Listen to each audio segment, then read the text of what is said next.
district, so glad you could join me. I'm out here tonight to look for moths. It's virtually impossible to do this. We all want butterflies and moths. It's really cool. And moths are generally active at night. And so, if you find moths, sometimes you can get around. So what I've done here is I've set up a big white sheet with moth design. And also, because moths are attracted to a big spectrum of light, we're not really sure why moths love the light so much.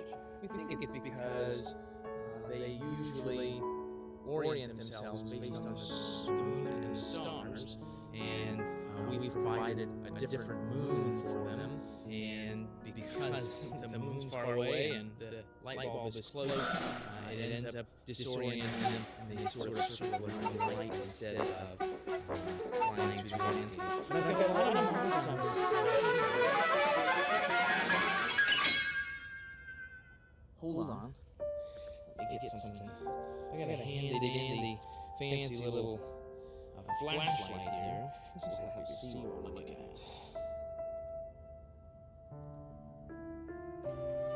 This is generator. This is dark. This is called a banded tussock. Oh, look at this one. See that thing? It's gold.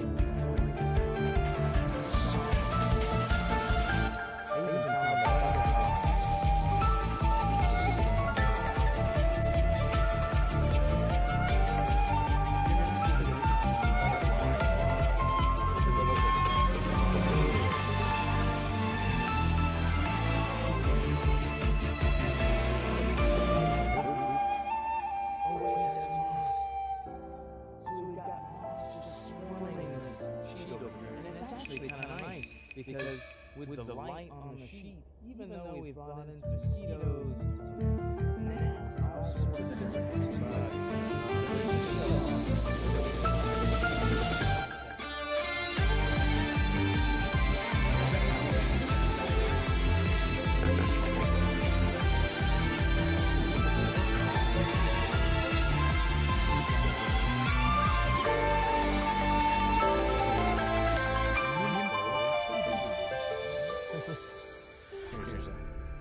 unlikely pairing.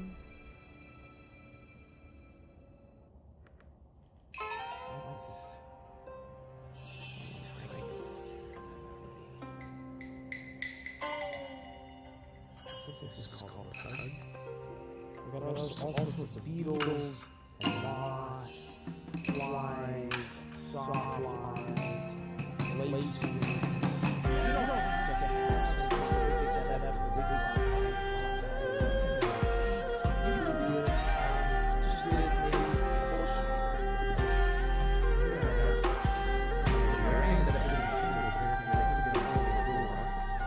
quite honest with you, left the sheet to go to my other setup. But look who I've got to join us. Thank you. That's a cicada, one of the annual cicadas. I've got friendly moth under here.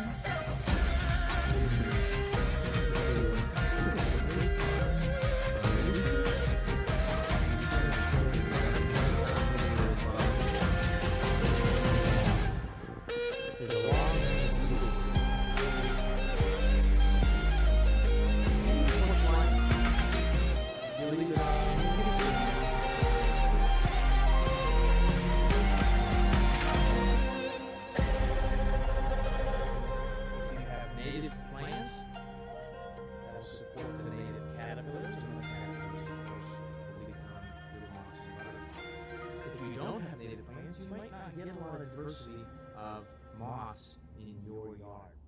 But that's okay. Some of the, even the super common, very generalist caterpillars turn into some really cool moths.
this can be a lot of fun.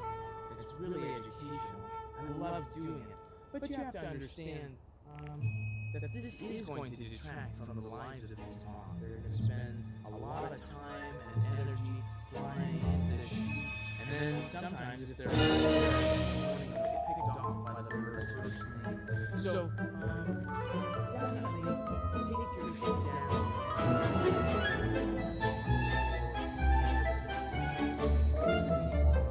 A lot of times we leave lights on outside our homes. Well, this is what we're collecting. We're bringing all of these animals up to our lights, and most of them are going to exhaust their resources, or they're going to get eaten the next day. So there's something to be said for just turning the lights off, whether you're looking for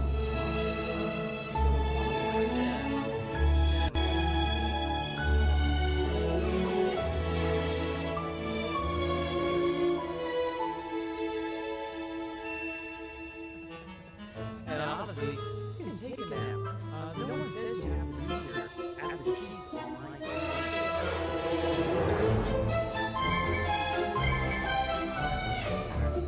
So sometimes you come out for a little while in the evening after the sun's gone down. You can go take a nap for a little while and then come back. You'll get different moths. And even if you don't have different moths, you won't remember which moths you saw before, so you'll take pictures of them all again anyway. Not that I have ever done that. So there you go. Spend a little time with the moths some evening. Maybe check under your porch light, or even set up a sheet like this. Just try it. Cool animals. Anyway,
What's up?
How are you guys doing? I am busy on Monday mornings, it turns out.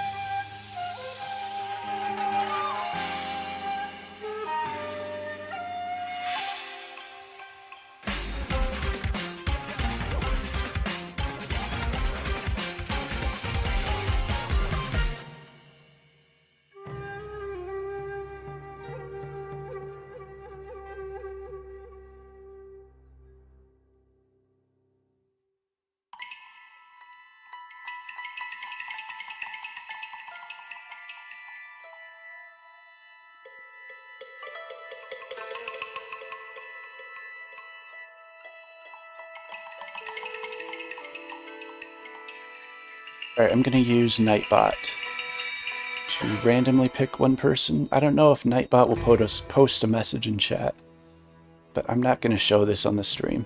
You'll just have to trust me.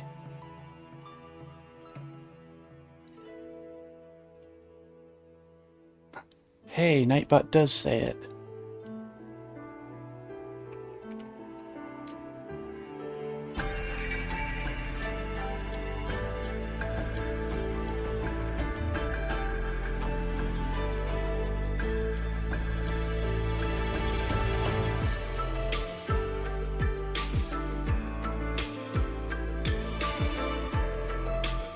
How do you paste without formatting? Did I capitalize that right? No, I didn't.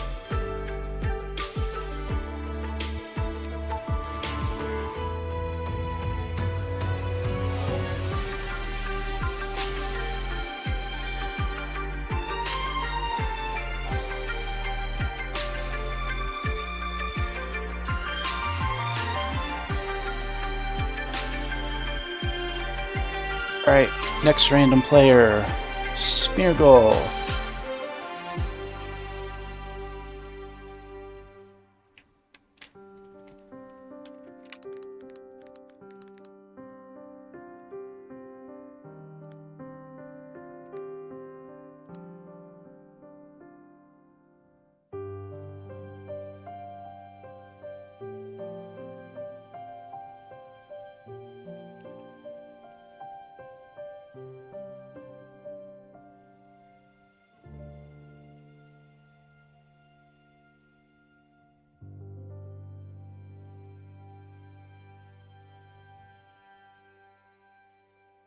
Alright. Now the two of you are going to pick your teams alternating, with Terry going first. If you have any questions that you don't want to say publicly, if it's about strategy or whatever, you can DM me on Discord or on Twitch. And if you pick any character that has a secret ability, like Tamantos and Good Apple, then I will message you somewhere and alright, Terry picked George first.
Alright, Smeargle, did you want Good Apple, or did you want this card and to keep your pick secret? Did you want the Good Apple Tamantos card and keep that secret, or do you just want Good Apple?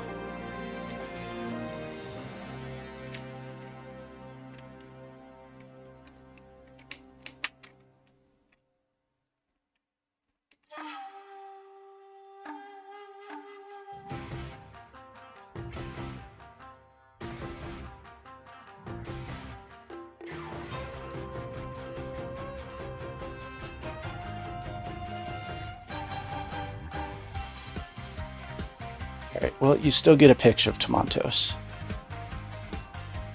Alright, Gunana.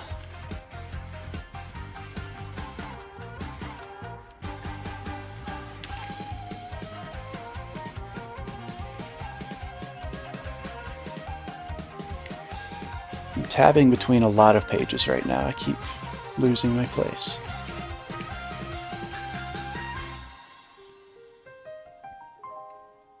It's Smeargle's second pick now.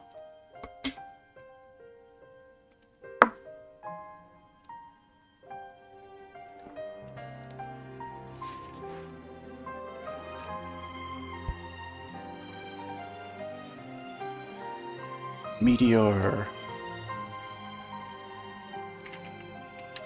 Can we get some prages in chat?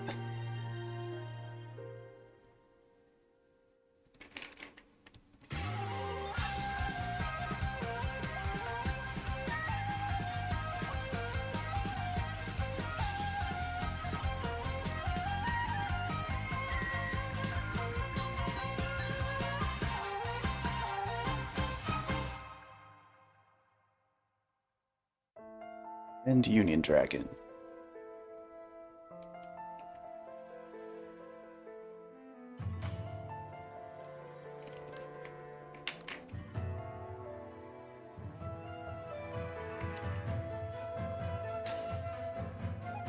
Can you tell Union Dragon's sign says unions? It's a very good sign.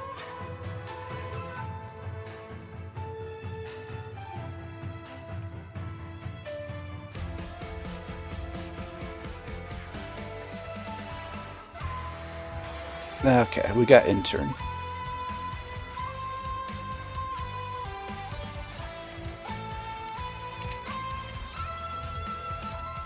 That will be interesting.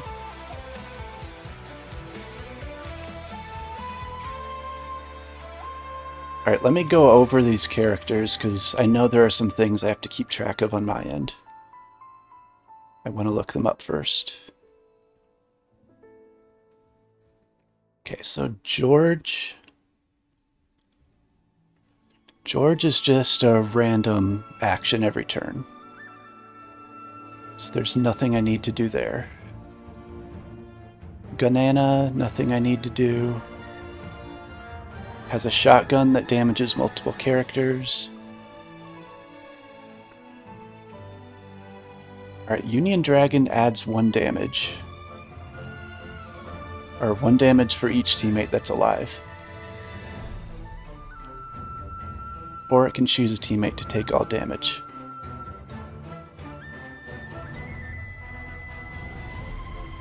Okay, so nothing I need to keep track of there either.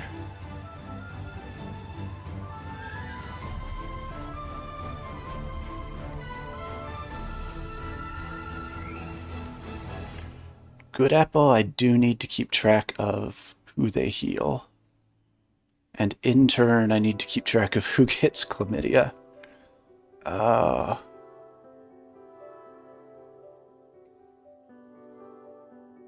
Let me read intern's card again.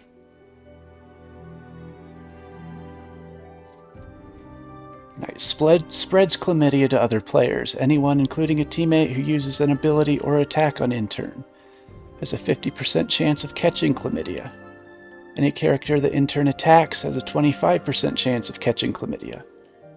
Any character that catches chlamydia can spread it to other characters with the same rules.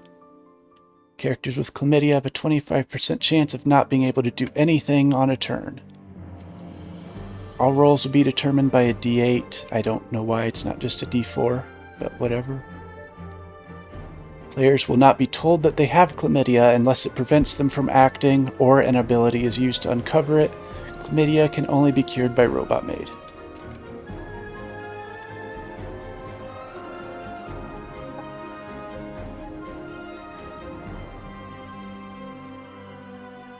So let me open up a new window for dice rolls for chlamydia.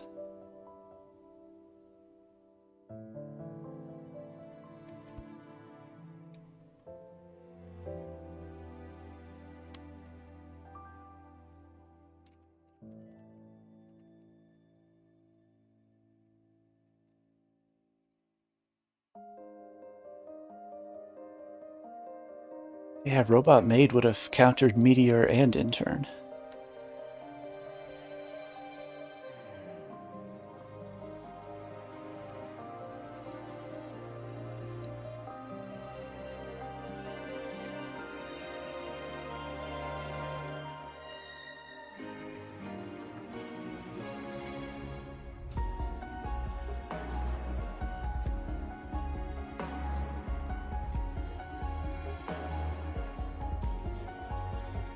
Alright, let me find the window I'm on.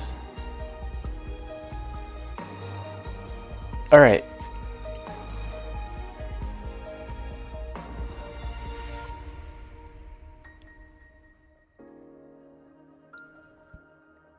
I really do have too many windows open. I shouldn't be doing this while I'm also showing Doug's chat and a live stream on my stream.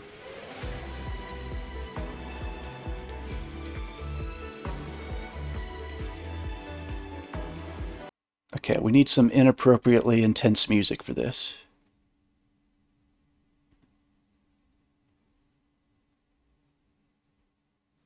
And we're back.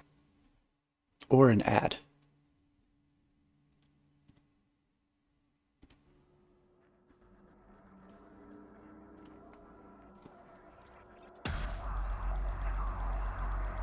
Alright. George is up first. Does George have a regular attack? Okay, George has a weak attack. Do you want to use your D6 attack or do you want to use your special move? And who do you want to use it on?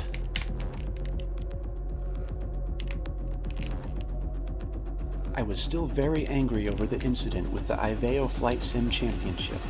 I wanted to do whatever it took to bring the perpetrators to justice, so I turned to my friend, the Ghost, who had been a part of the original crew. Yes. He was a fellow member of the community, and we had known each other for years. George's you can use every time. Gunana you can only use once. This was the first time we'd ever done something so dangerous. I asked if he could help me, and he said that he might be able to get me.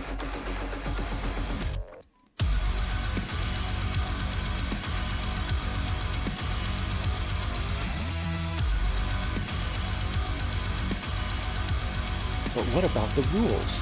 The rules are rigged. Just sign the damn papers. Rigged, rigged, rigged, the Ghost shouted. The man was terrified, but he signed the papers anyway. Thank you, the Ghost said. Alright, George is using his special. He pulled a gun and shot the man in the head. The end. I lost my window again. Does George target anyone with this, or... No, it just does it hits a random enemy. Okay.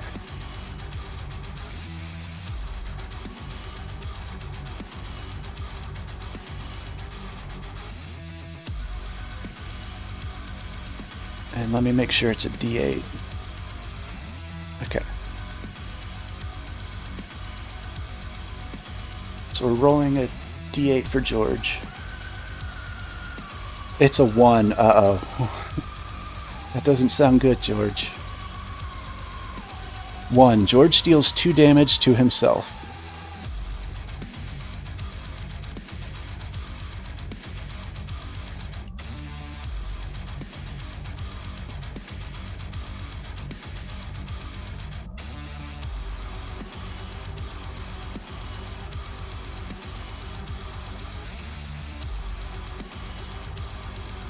Alright, it's a Good Apple's turn. Smeargle, do you want to use your D8 attack, or do you want to use your slow healing move?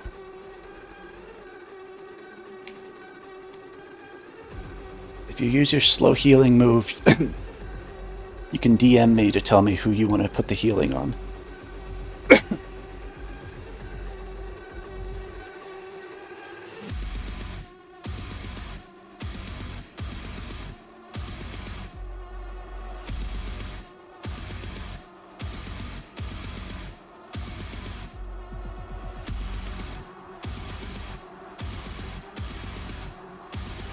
Alright.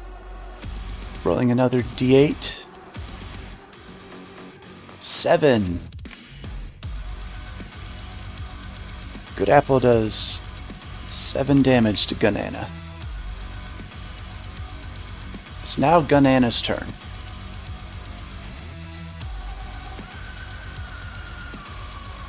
You have a heavy hitter attack.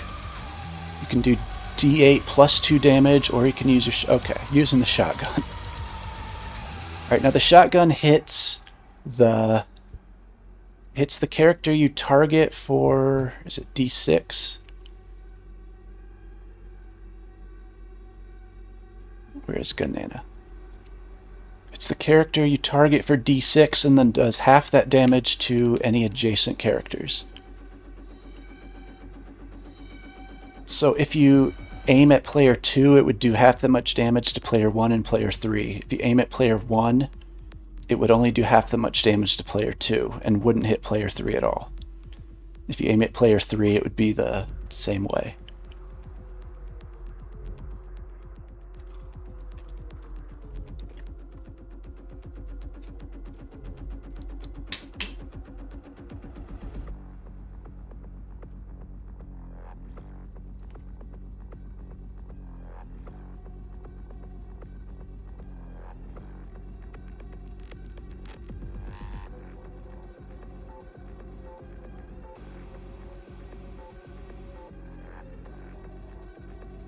That's a good question. Should the half damage round up or round down? I don't see any notes I made about that.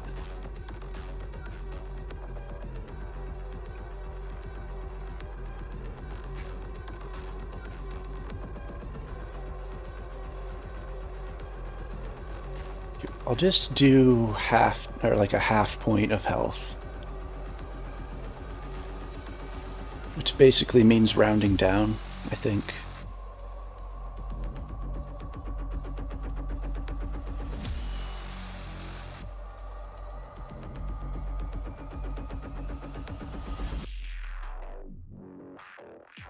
Alright, rolling. It's a 6.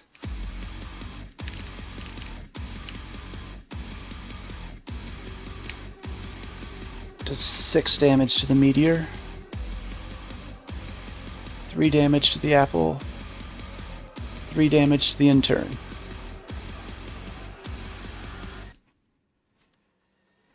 Alright, it's the meteor's turn now. Meteor only has one thing it can do. It rolls a d20 and has a random effect.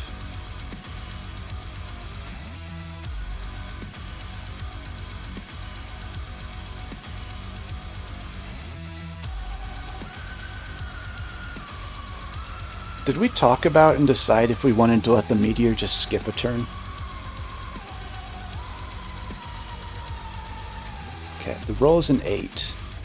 I think that's going to be no effect. Oh no, 2 through 8 is self-destruct.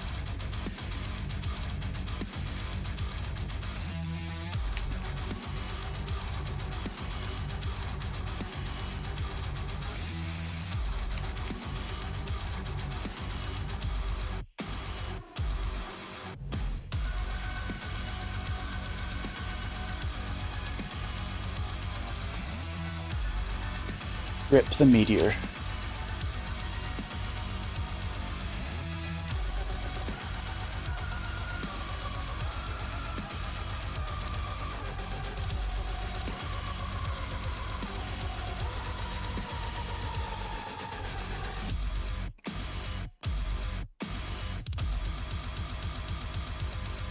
No, it's not the meteor anymore. The meteor died.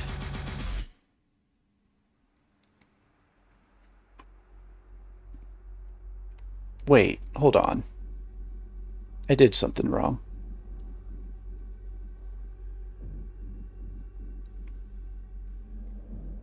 Yeah, Union Dragon's supposed to increase damage done by teammates.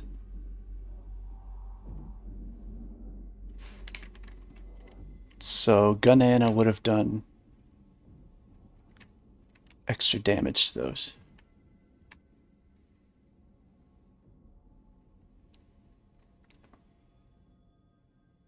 It seems kind of overpowered right now.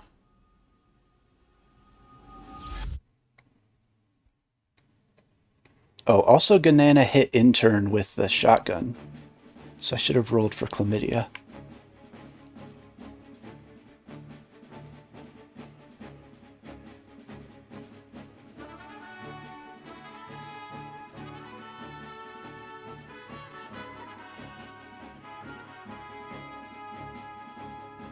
How does chlamydia work?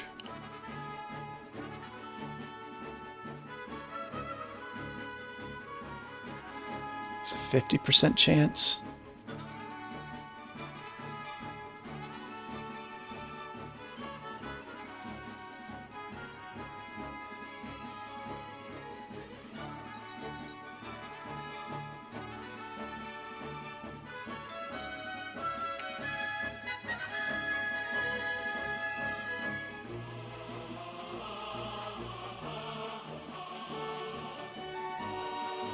Alright, well, it's Union Dragon's turn now.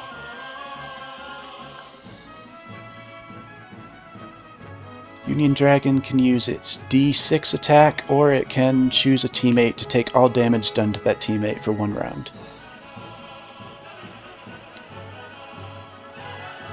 Alright, Union Dragon's just gonna attack.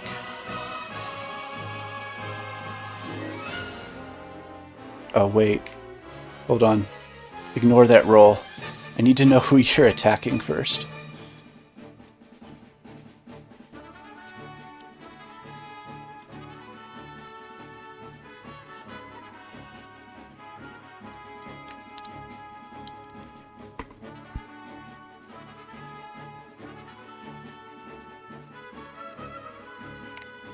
Four damage to the apple. I think Union Dragon... Yeah, the extra damage is only for the teammates, not for the dragon itself.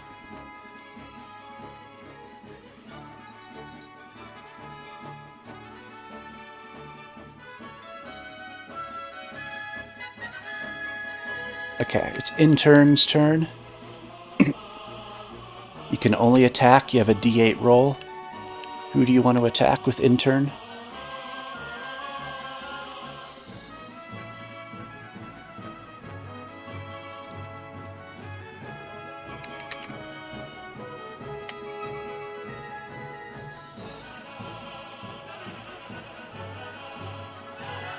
Okay, we're attacking Gunana. If we get a big roll, Gunana will die.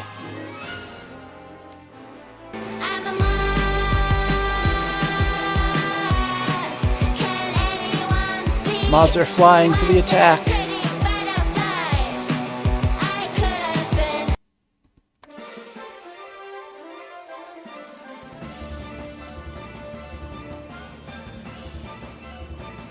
Okay, we're back to George. D6 attack or special move?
Terry, are you here?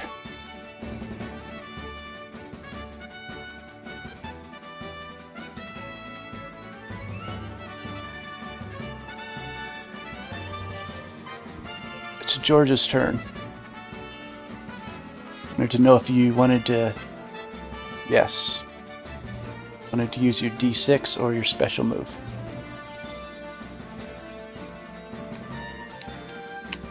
Special move, George. See if he hits himself again. Oh, wait. It's a D8 for the special move. It's a 4.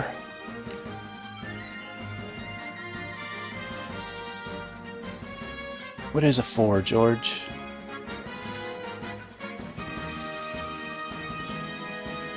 Four. George heals living teammates 4 damage each. George, you might be overpowered. Alright, Union Dragon's already full health.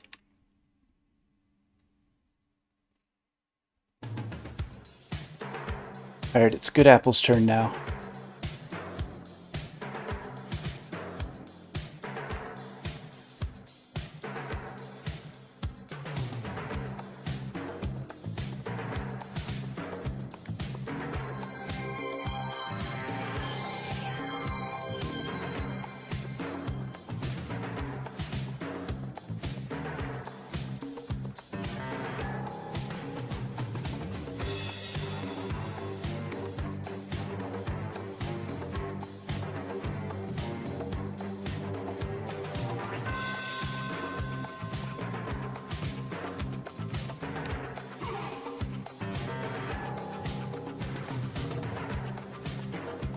Want to use your D8 with Good Apple or your healing on intern?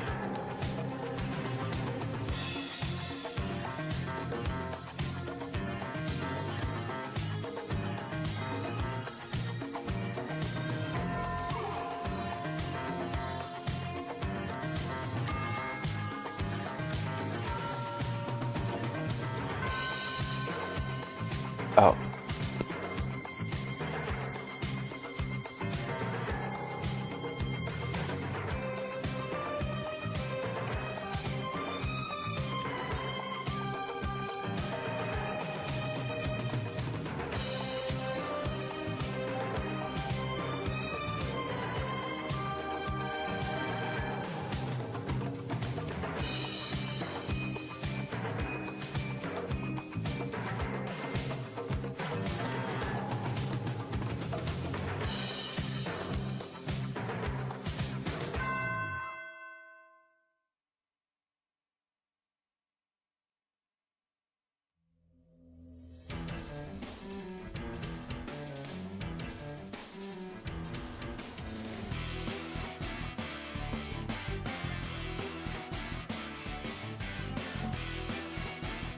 I think strategically putting the Meteor and the Intern on the same team is a pretty all or nothing strategy.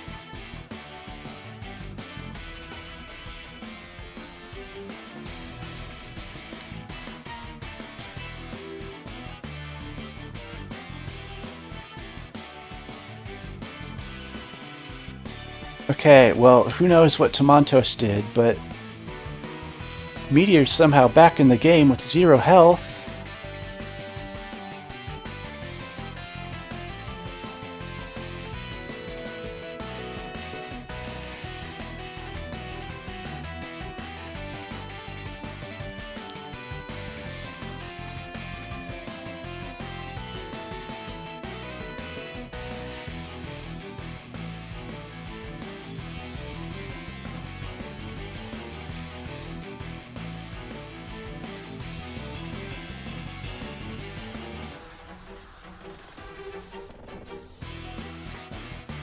Alright, well, it's Gunana's turn.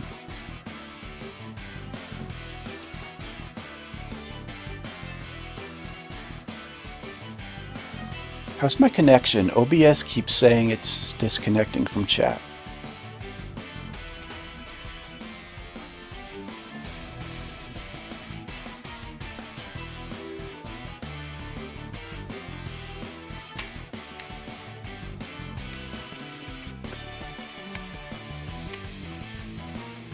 Okay. We're attacking the apple.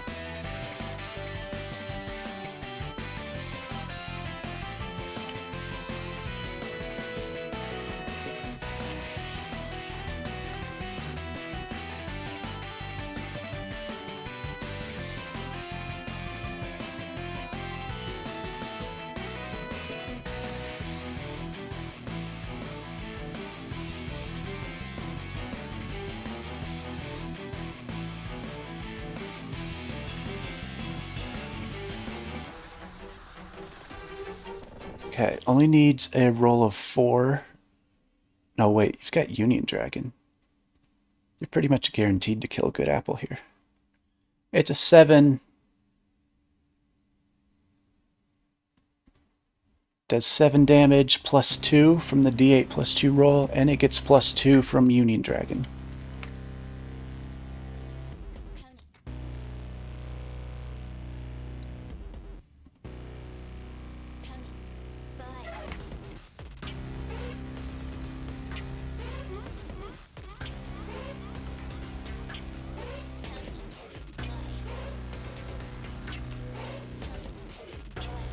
Good Apple has died.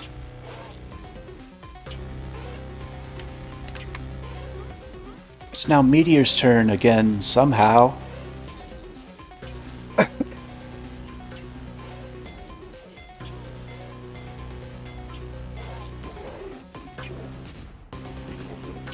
a D20 for Meteor. It's a 12. This one I think actually is nothing happens. D12 is nothing happens.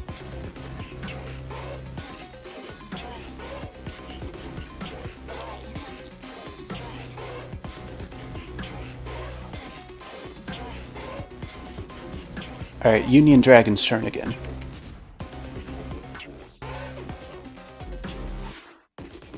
Do you want to use your D6 attack or protect one of your teammates?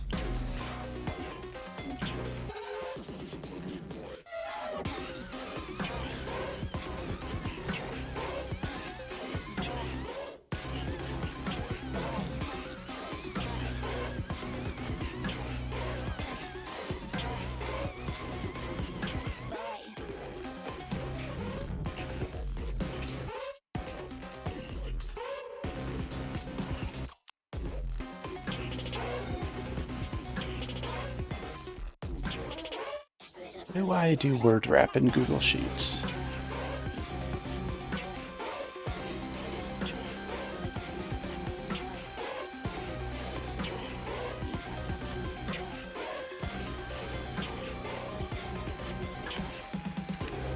Alright, Gunana is protected this round. It's Intern's turn. You have a D8 attack. You can hit either George or Union Dragon. Or you can attack the Gunana and the damage will go to Union Dragon.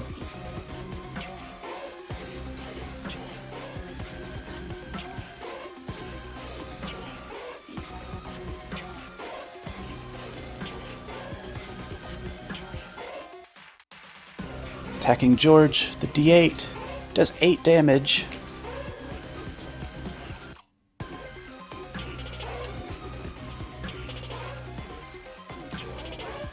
And I'm going to do a secret roll for Chlamydia.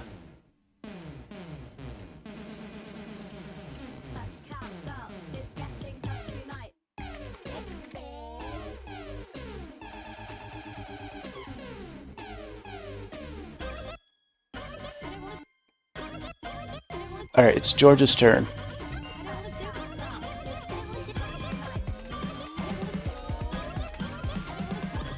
You'll get 2 turns in a row since Good Apple is dead. George and then Gunana.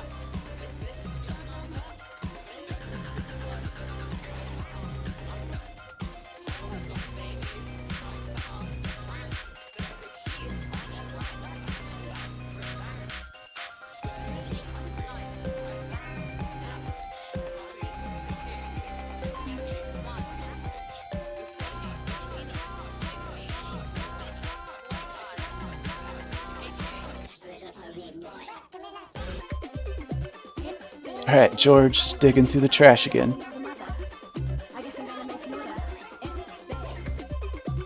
Seven. George deals 6 damage to a random enemy.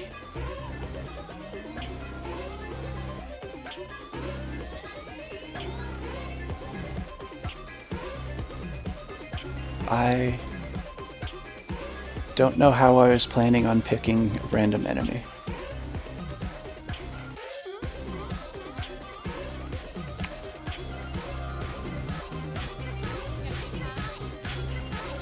Hold on, let me open up a spin wheel real quick.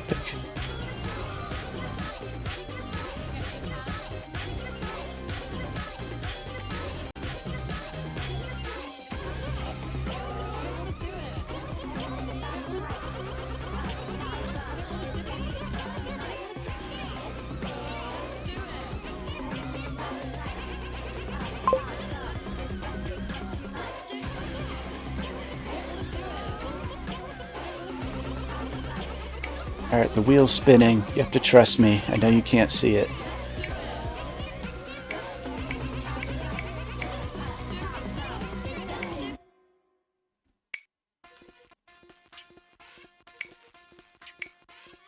Wheel's spinning very slowly because I have too many windows open.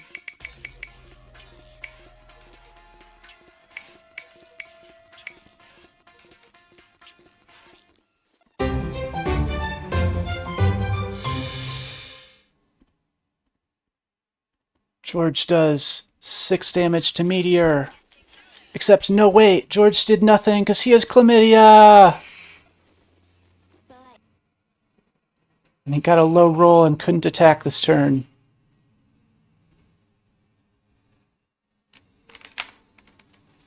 It's Gunana's turn now.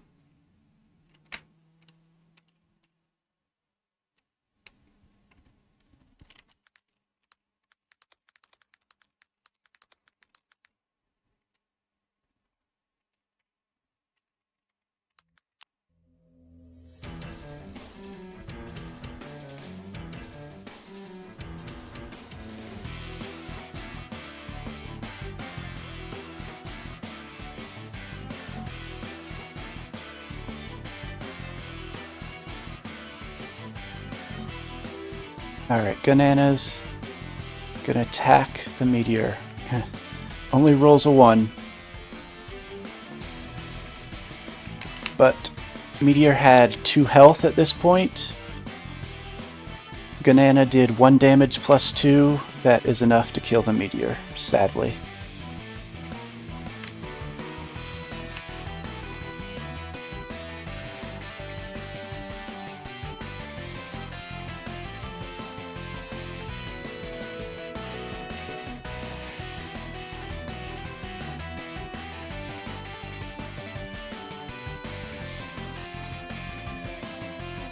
Hey, Cosmic. Thanks.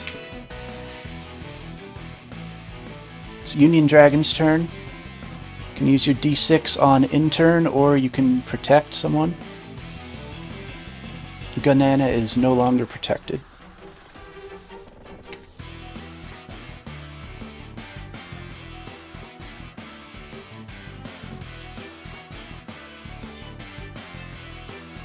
Okay, we're attacking the intern. It's always dangerous. Oh, it's a 6.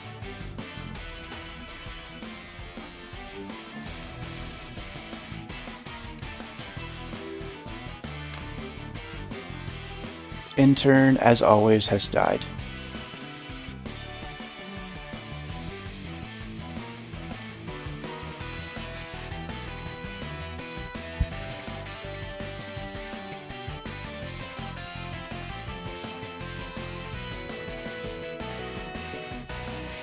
Here, I'm gonna roll to see if you got chlamydia from that, just for fun.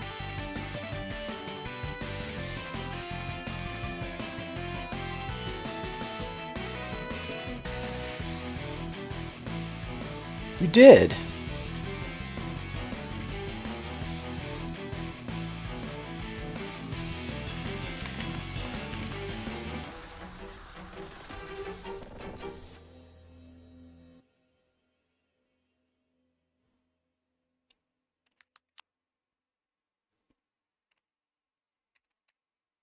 Well, Smeargle may have lost the game, but he at least infected 2 of your characters with chlamydia.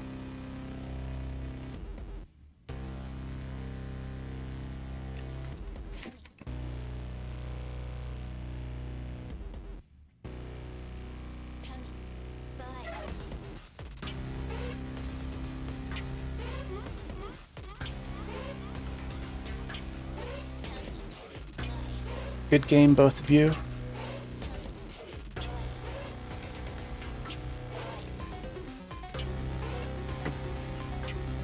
Starting to get a better idea of how to run this, so next game might go a little faster. What a terrible mistake we'd made.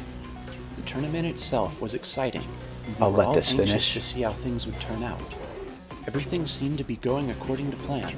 My jet had taken a strong lead in the competition, and things seemed to be looking clear. But then it took a turn for the worse. Exclamation mark, exclamation point?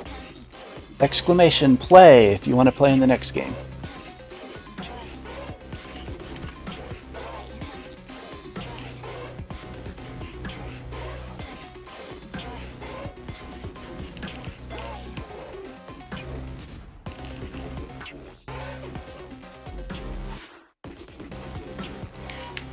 Why?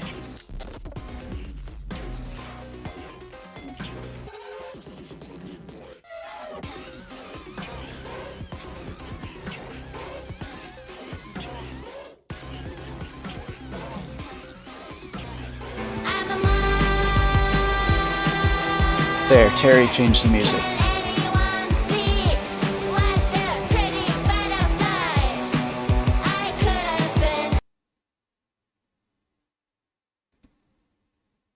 I can't tell if Nightbot is working.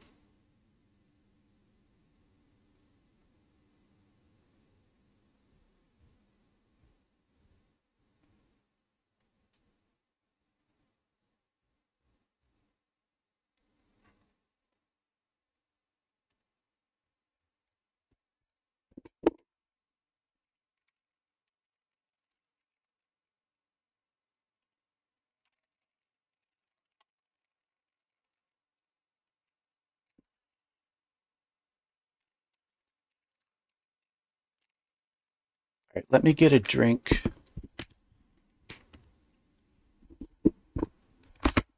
Type play, and I will pick 2 players when I get back.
All right. I'm going to roll 2 players. If you chess challenge me, you would have to do it on Lee Chess, because I still can't get into chess.com.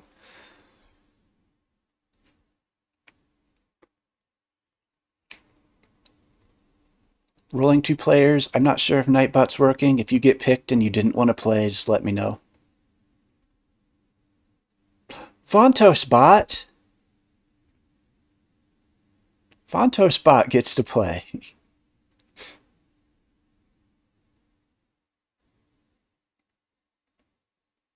Okay, Apple already said she doesn't want to play. It's not working, okay? Leave me alone. Nightbot! You know what?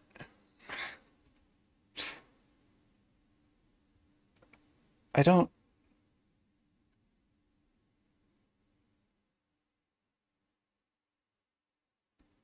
Maybe the exclamation point is breaking it?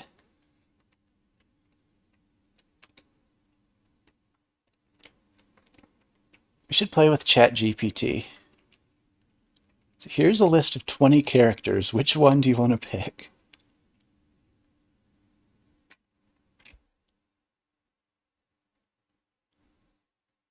Yeah, I'm not sure who all even said they wanted to play. I know Smeargle and Zeno did. Quebecer did before the first game, but I think he left? Question mark. Quebecer, if you're here and you want to play, let me know. I'll do you and Zeno. Otherwise, I'll do Zeno and Smeargle. Unless there was someone else I missed.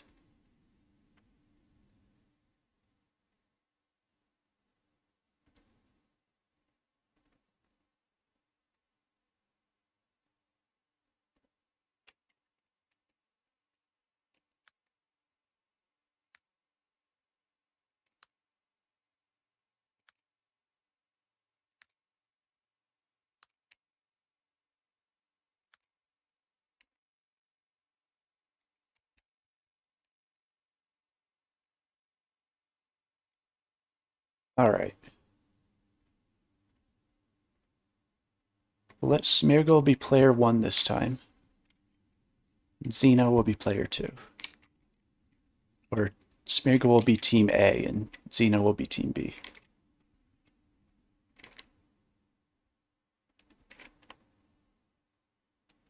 C Zeno 221.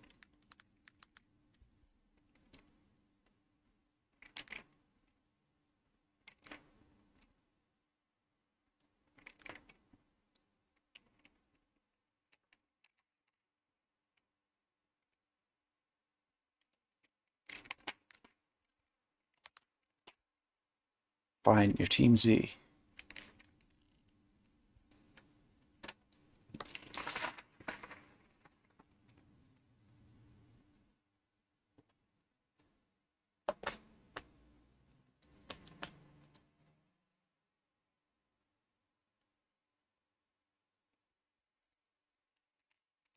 All right, Smeargle, you get first pick of a character.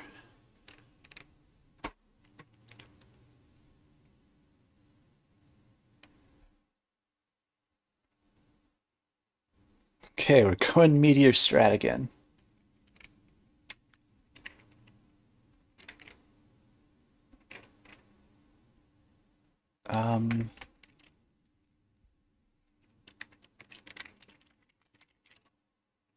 I think that's the command. Yeah.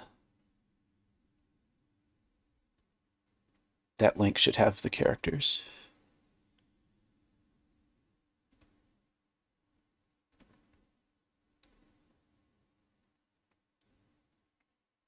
They should let someone pick a team of all meteors. What if, since Meteor is kind of underpowered at the moment, what if we let a team pick multiple meteors for their team?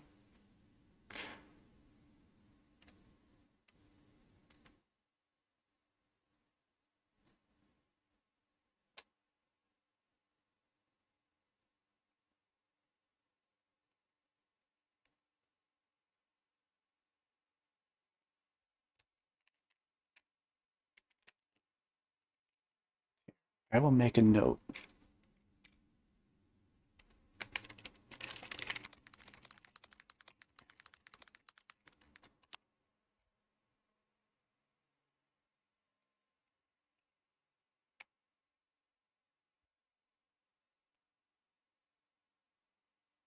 But in slots, you don't get to destroy your opponent.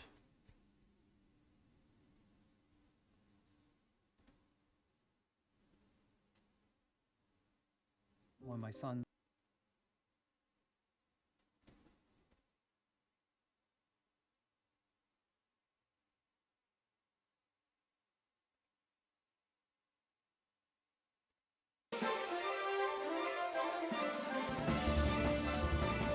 Are you? Are you sure of that?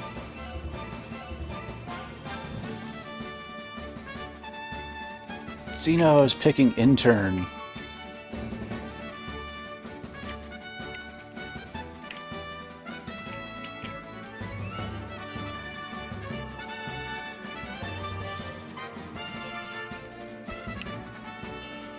Alright, Smeargle's next pick.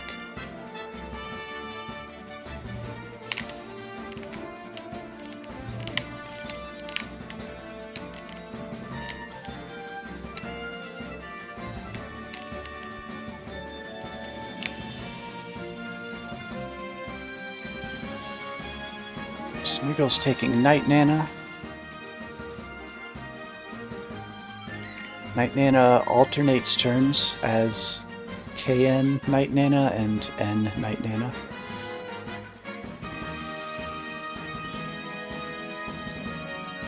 That one will be weird. I will forget to do that.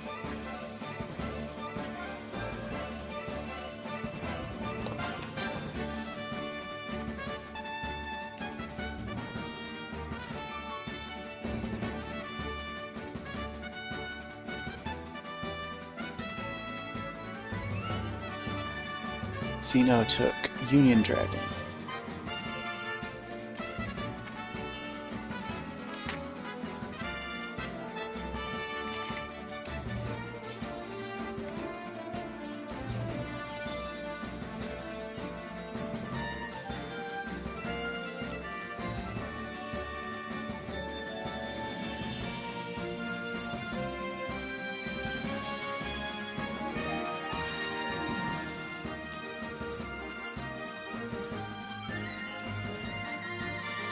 Alright, Smeargle's third pick.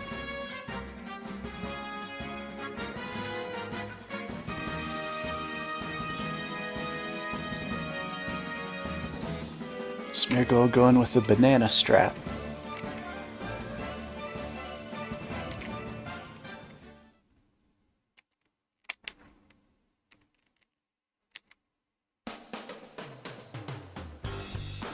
We're all winning, Loiben.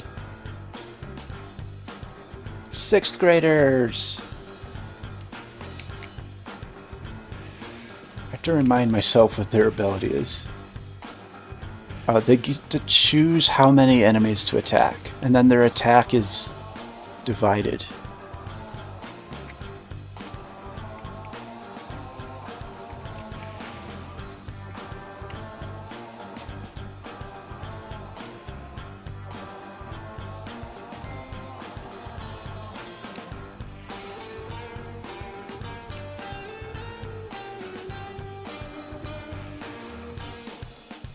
Alright, Meteor's up first. Let's see if the game ends immediately.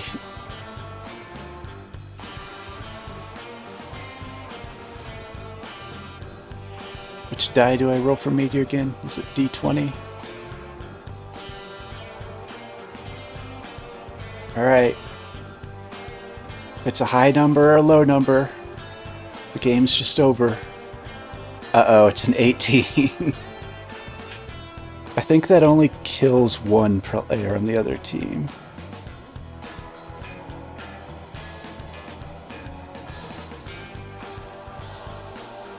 "18 kills one random enemy and dies."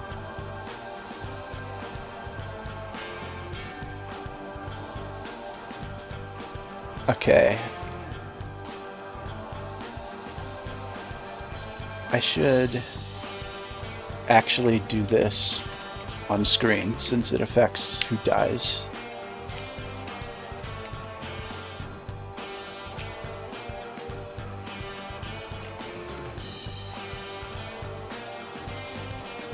Who do you have on your team? Intern, Union Dragons, 6th graders.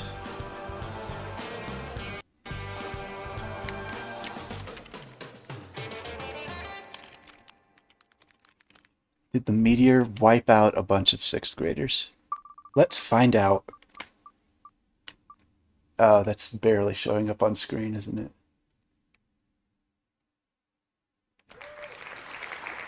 Well, you can see it says 6th graders. Smeargle sends a meteor flying through the atmosphere straight at a class of 6th graders.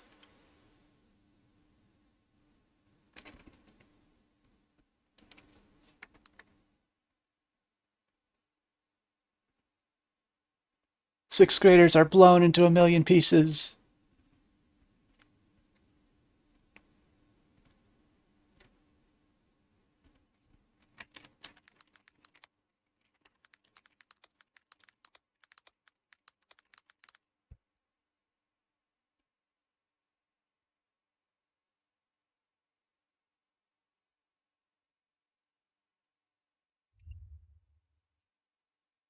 Alright, well, it's intern's turn.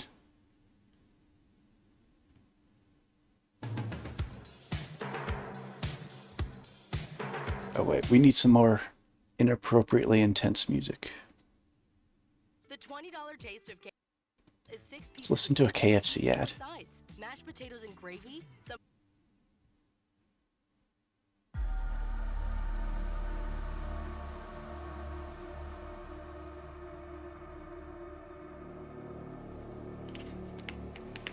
Okay, intern doesn't have any special moves. It can only use your D8 attack. Do you want to use it on Night Nana or on Gun Nana?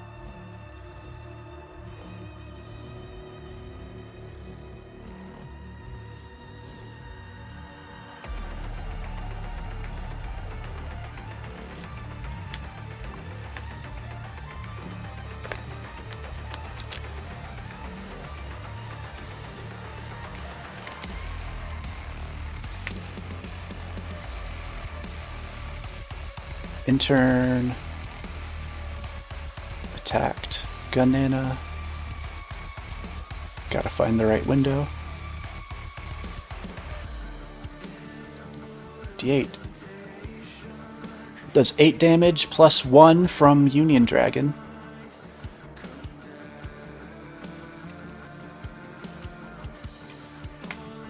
Gun Nana's down to 6 hit points. Let me do a secret roll to see if you got chlamydia.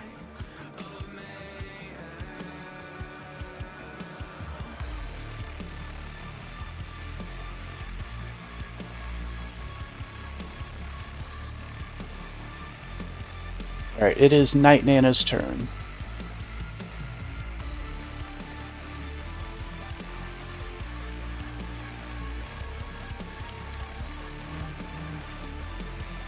You do have a special move. Let me look up what that is. You can choose a teammate to defend and prevent it from taking any damage for 1 round. Or else you can use your D8 plus 2 attack.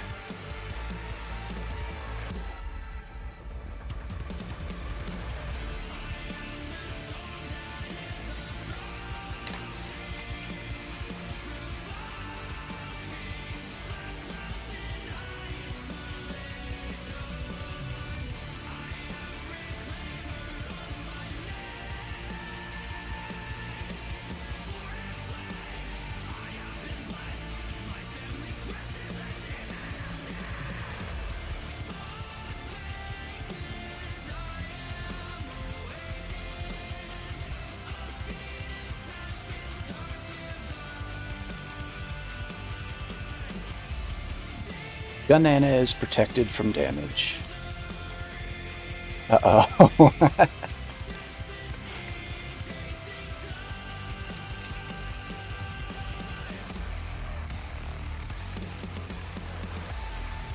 Oh, wait.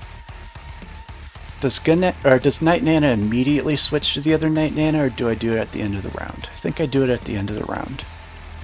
Yeah, okay. I was gonna say, if Night Nana immediately switched to the other Night Nana, neither of Smeargle's characters could take damage.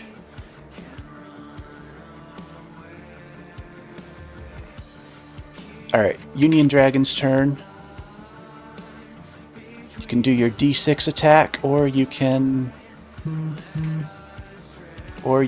pick the intern and protect them. You would take all damage done to the intern for 1 round.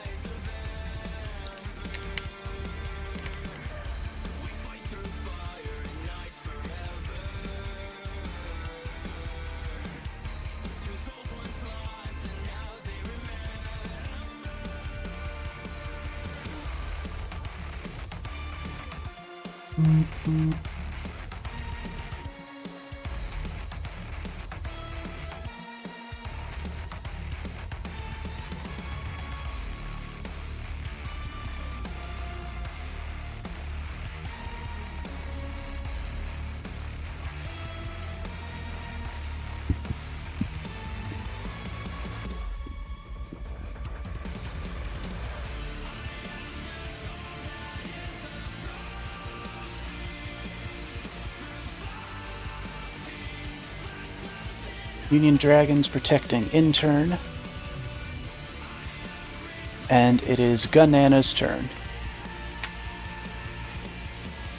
Alright, good night, Dion.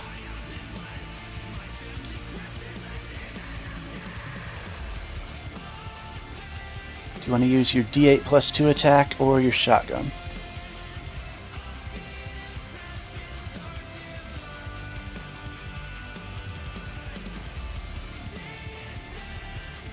They're attacking Union Dragon. 3.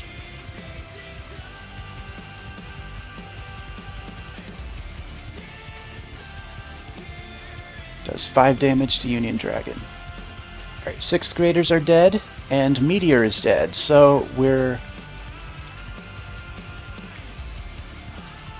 back to intern.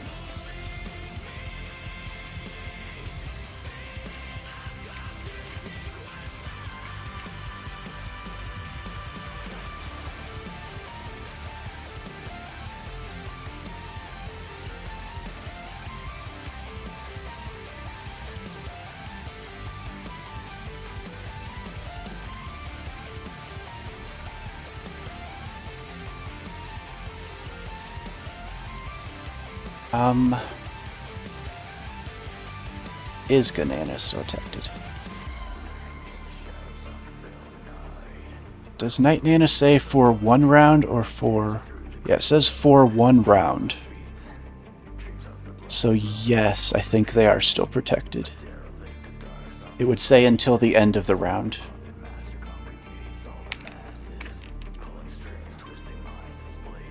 So intern can't actually do anything. Except spread chlamydia.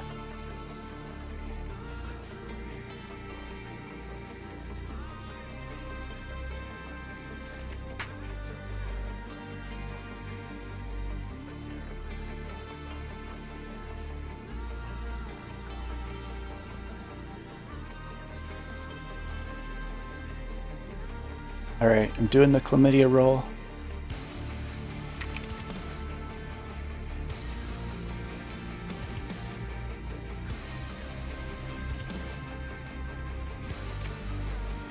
Okay, it's Night Nana's turn. I don't think Night Nana can do anything.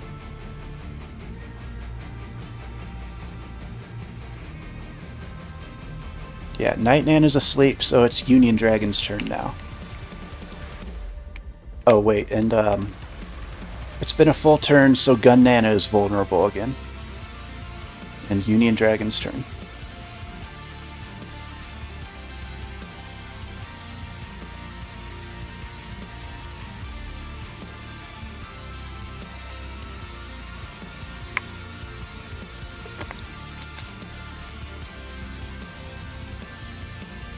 Alright, Union Dragon is going to very quietly sneak up and attack Gunana.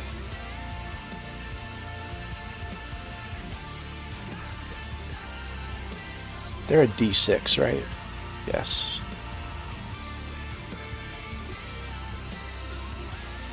Five.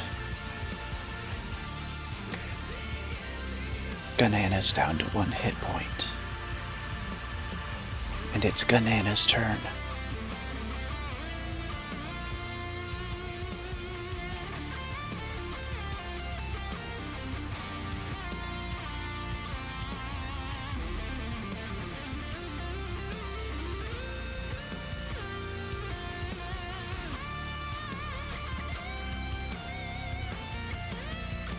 D8 plus 2 on Intern or Union Dragon. Nobody is protected now.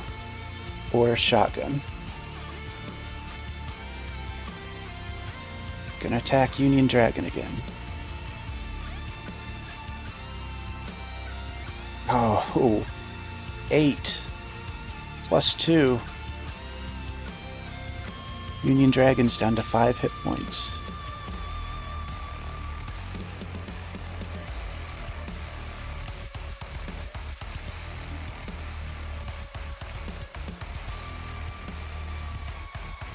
Okay, it's now round 3. Night Nana has woken up, and it's Intern's turn. Nobody is protected. You can use your D8 attack on either of them.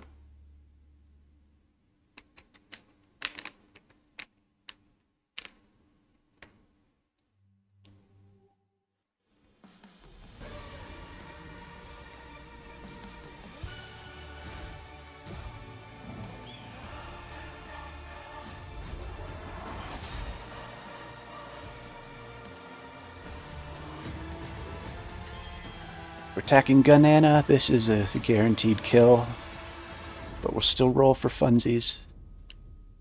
It's a 6 plus 1 from Union Dragon.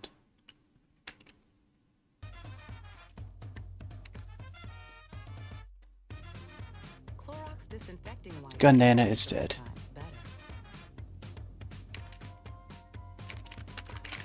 Clorox, start Guild. clean.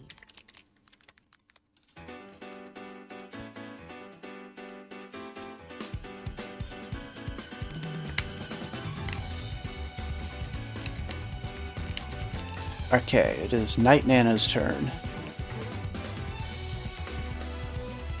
Wait, is that right? Yeah, that's right. Smeargle's bananas are confusing me.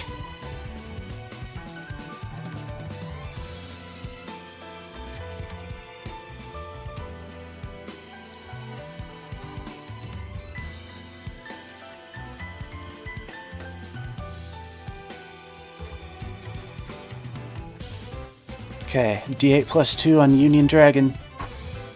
If he rolls at least a 3, Union Dragon dies.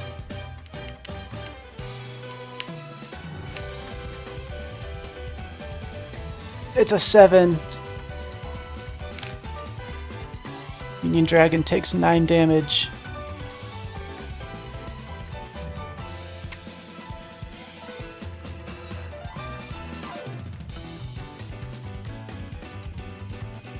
And Night Nana has killed Union Dragon.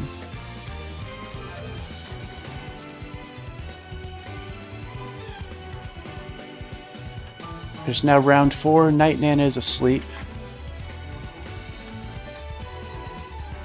And it's Intern's turn.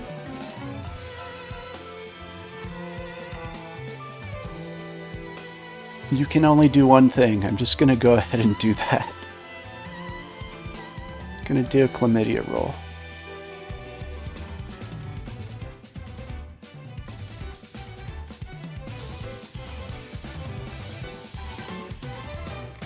Okay, it's now round 5.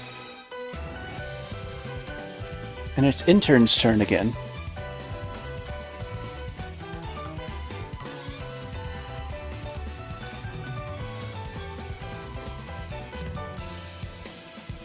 Yeah, Intern has an attack. Just has to hit Night Nana when it's awake. Alright, gonna roll the D8 attack.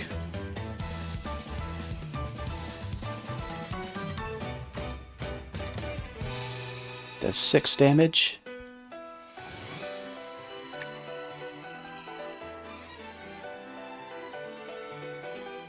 Actually, let me check Union Dragon's card first. See if their ability...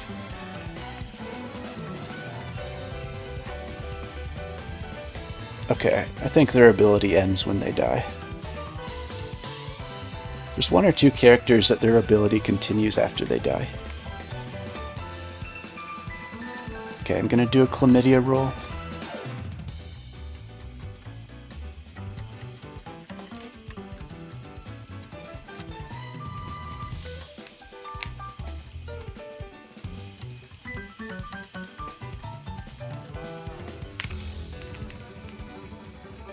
Okay, Night Nana's turn.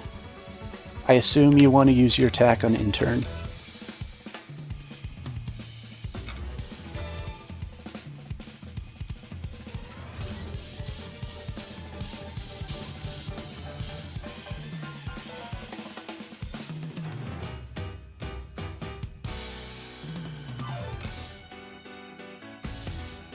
Alright, roll of 8 will end the game.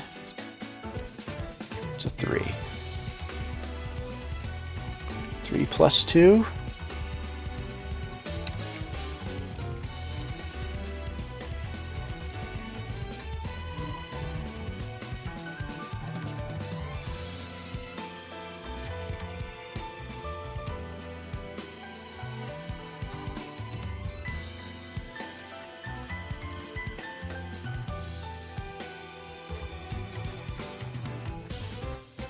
We're going for chlamydia.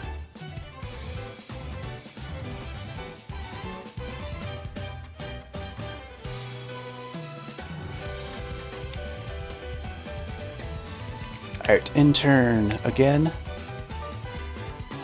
Gonna use your D8 on Night Nana.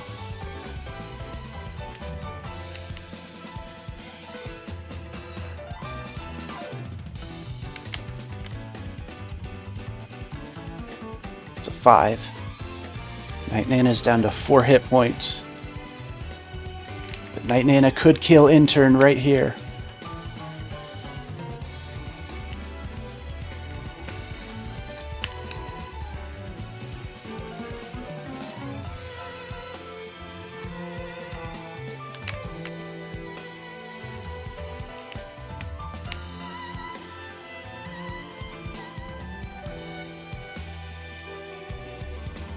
Alright, what does he need? A 3 or higher? Needs a 3 or higher. It's an 8! Intern takes 10 damage.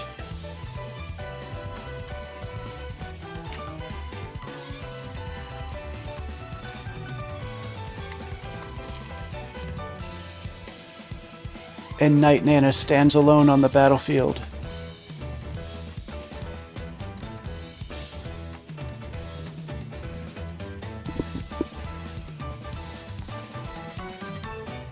The Banana Meteor Team.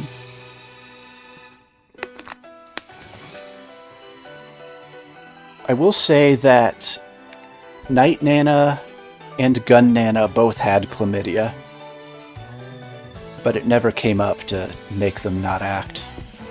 On the very last turn, if I'd rolled a 1 or a 2 for chlamydia, Night Nana wouldn't have attacked. The roll was a 3. So you were that close to getting 1 more turn.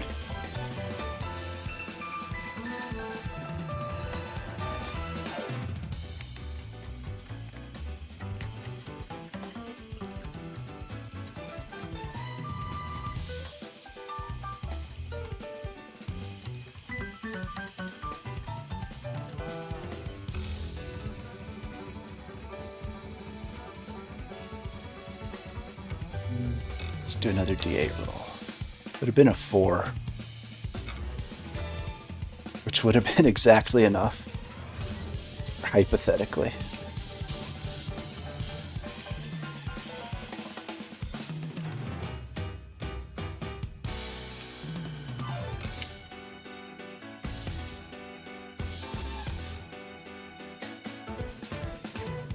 Yeah, it's simpler with only 1 player on each team, but I think it'd be more interesting with more players, with 3 on each team. Because then you'd get different personalities on each team. You could have a more strategic player trying to make the best player, or the best play each round, and then have a player just picking meteor every game.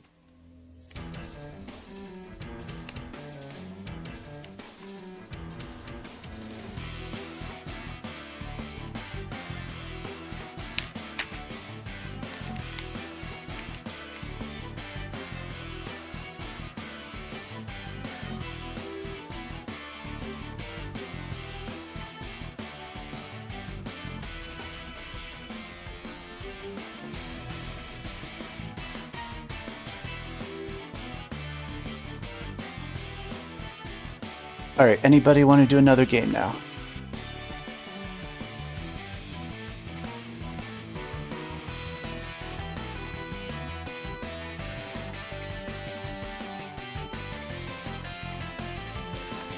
I made a Vontos quiz for today, but the site that I used to run that is not working.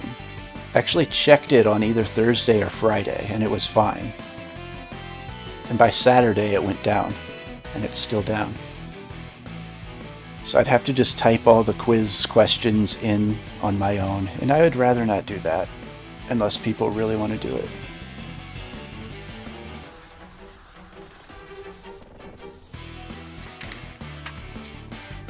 Ah, Smeargle got it. Alright, we will do Terry versus Zeno.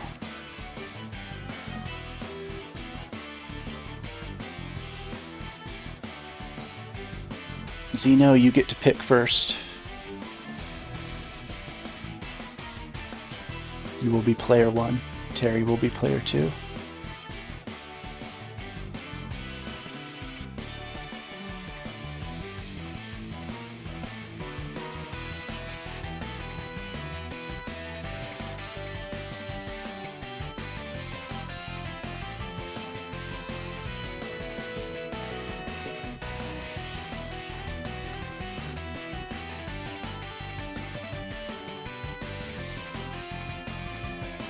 What do you want your team names to be?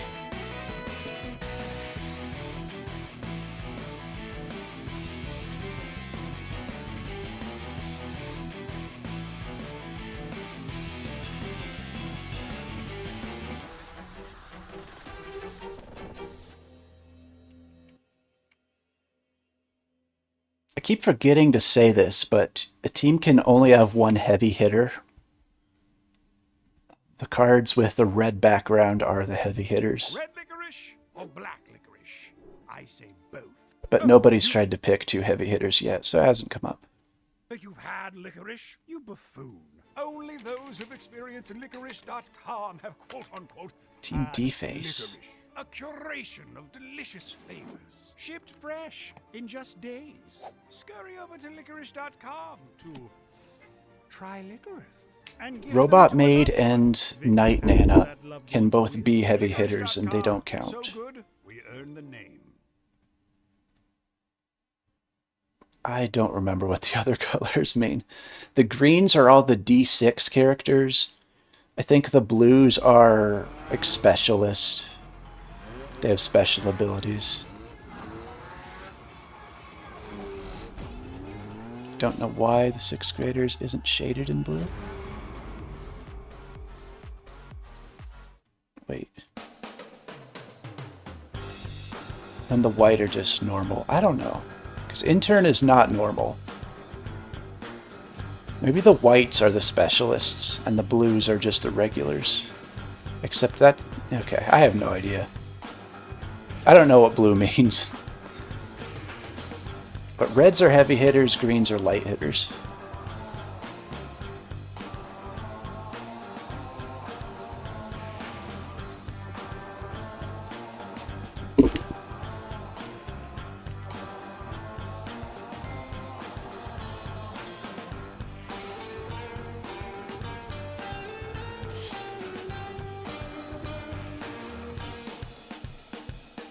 Going with the Capitalist Cat strip.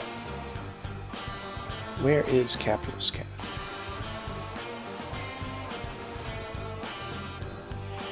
Capitalist Cat takes less damage based on the number of surviving teammates it has. What's its special move do? Special move can take an enemy and cut its damage done in half.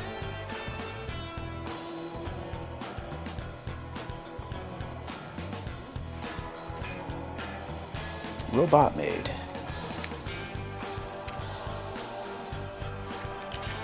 Is weird and has a lot of different abilities.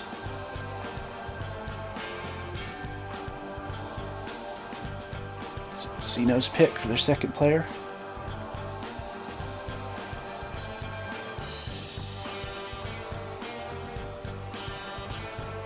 Well, it's true. Robot Maid is very weird. It's not a heavy hitter, but it can become one. It can heal. It can protect from the meteor. What else does it do? It's one of its special moves increases the roll for special abilities for teammates.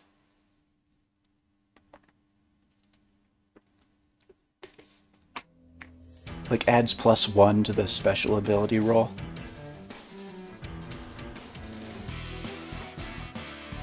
+2. I don't know.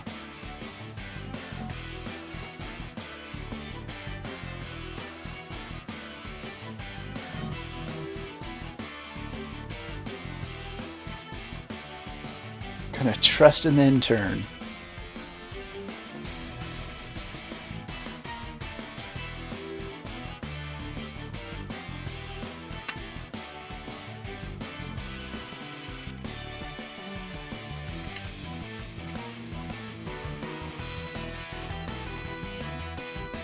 Okay, got the meteor again.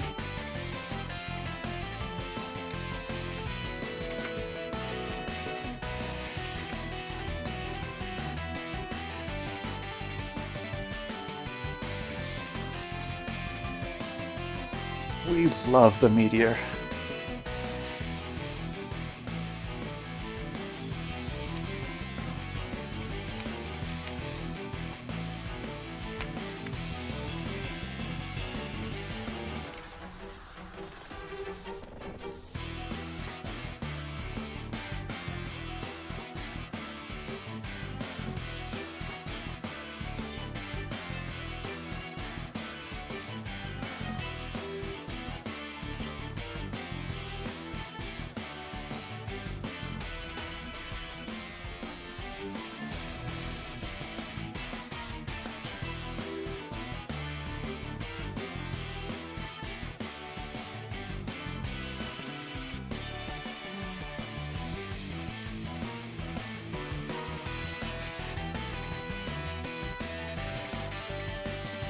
Xeno's final pick.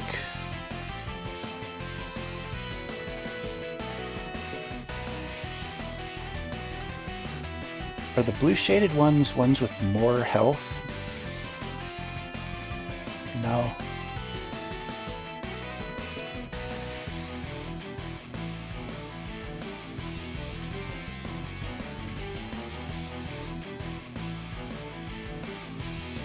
Maybe I just forgot to shade in some of them.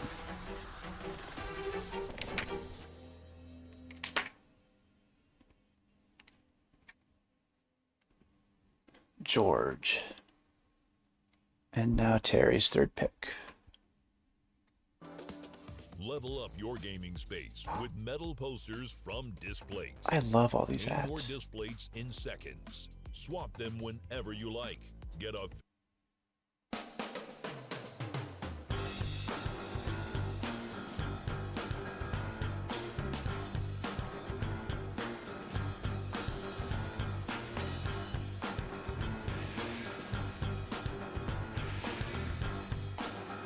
Ooh, we've got the Queb stash.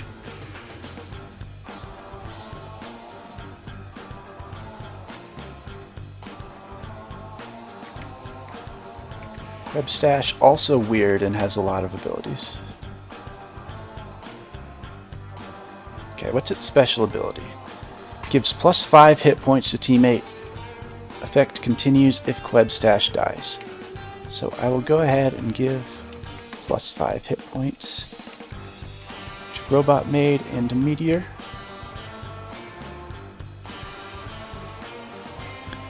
Special move, it can either add 1 to a teammate's special roll, or it can add 2 to a teammate's normal attack roll.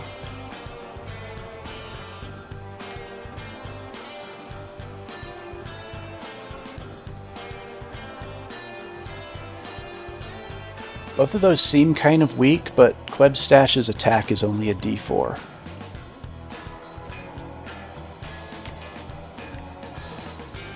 Meteor attacks as special. Counts as special.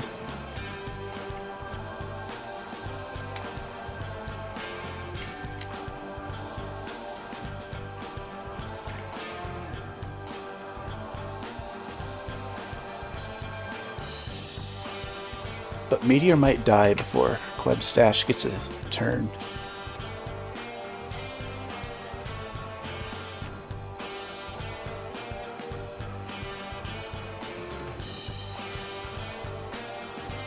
Alright.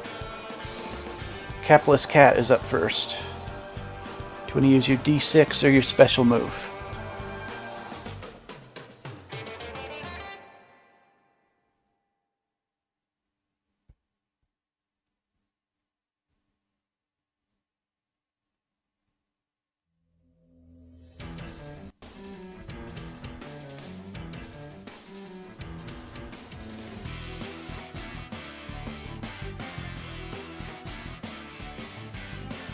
If you want to switch the order of the stash and the meteor, and Zeno doesn't mind, it could do that.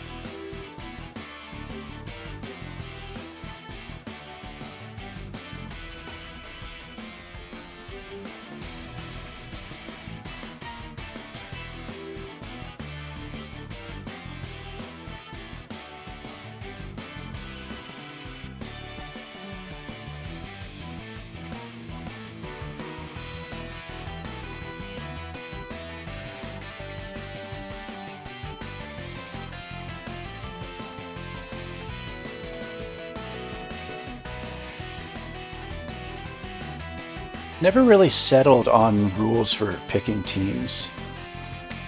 It might be better to pick each team of 3 and then set the order that they go in after you've picked.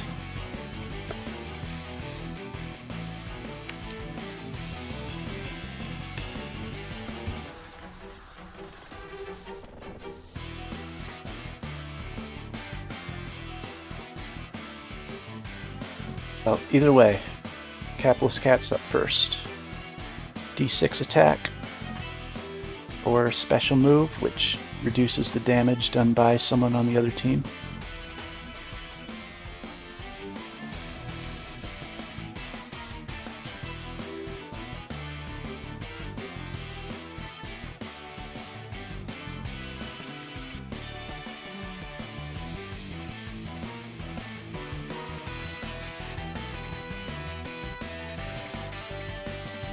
D6 roll.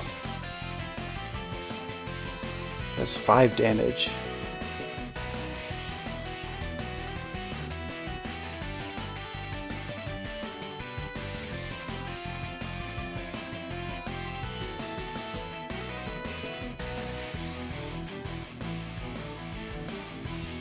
Alright, Robot Maid's turn.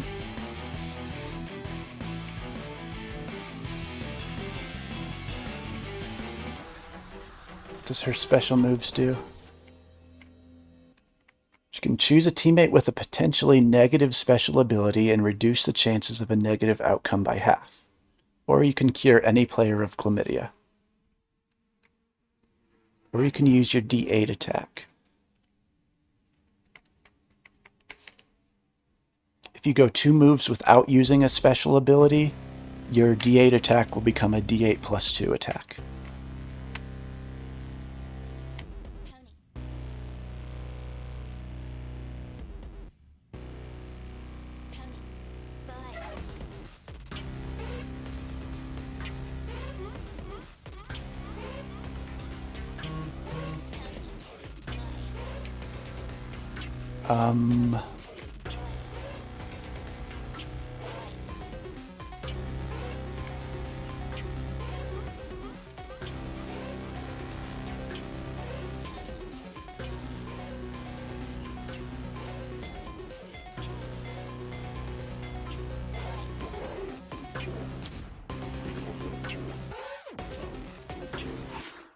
That is a good question.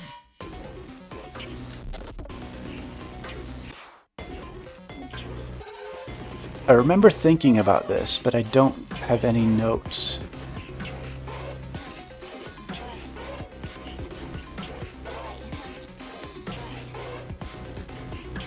Oh wait, this is the song Apple hates. Apple hates Pony Island.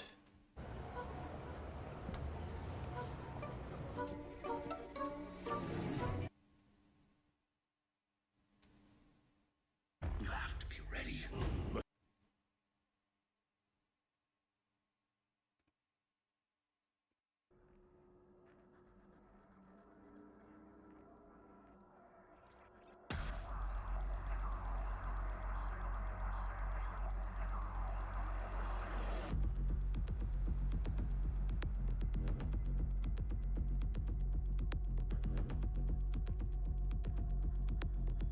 Trying to think of how to do this in a way that doesn't make the odds of a positive roll higher. Yeah, that's what I was thinking, Zeno. I'd have to turn it into do nothing. It'd be the same thing for George, because George has...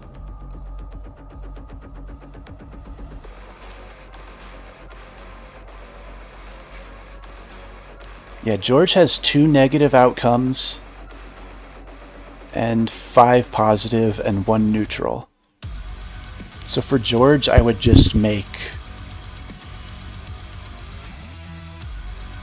like a roll of 3 or 2 a neutral. And for Meteor, I would make a roll of 5 through 8 a neutral.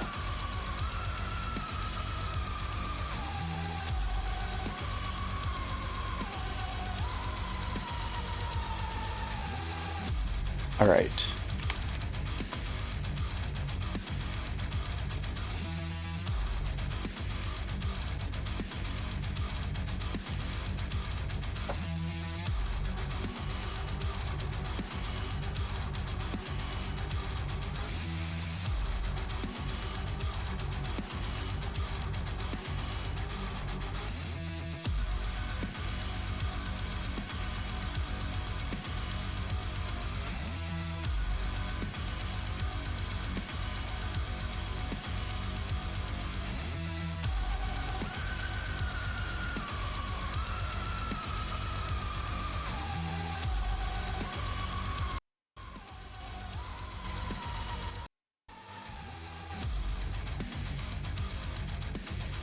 This is the wrong song to have playing while I'm trying to think about something.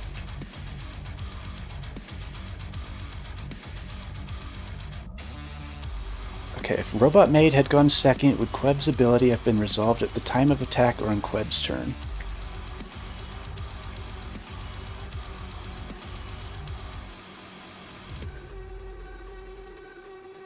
Let me look at Queb card.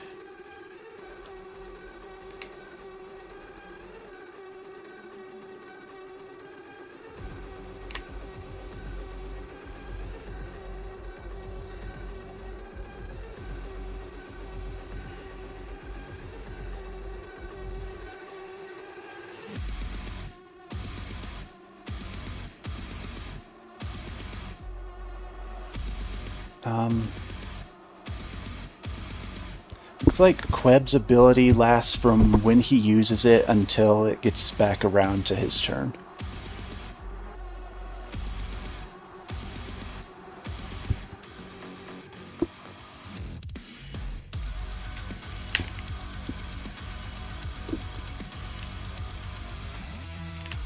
It is Intern's turn.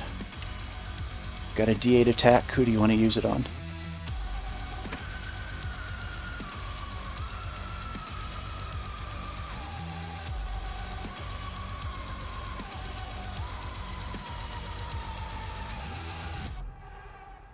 Turn is going to attack Queb Stash.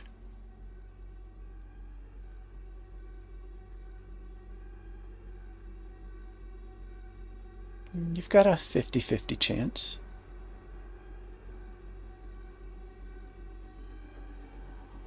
Ooh, the roll is a 4.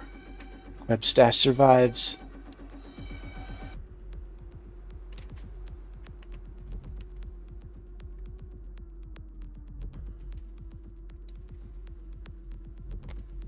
Alright, Queb Stash's turn.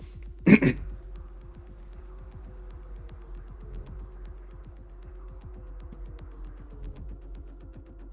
assume you want to use your special move on the meteor. Oh wait, I have to do a chlamydia roll for Queb Stash. Does Queb have chlamydia in his mustache?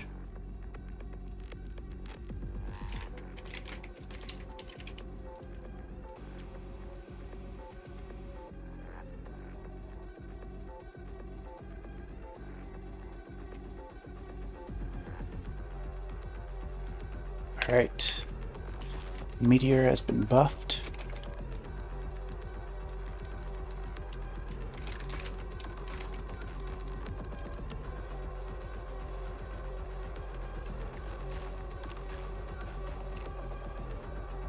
It's George's turn. I'm going to use your D6 attack or your special move.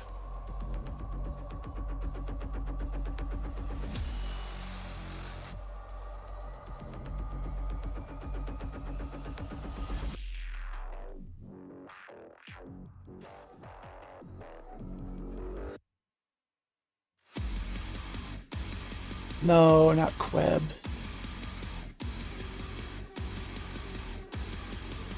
Oh, only rolled a 1, but I only needed a 1.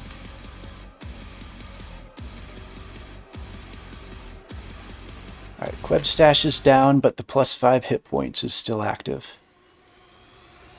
And it is Meteor's turn.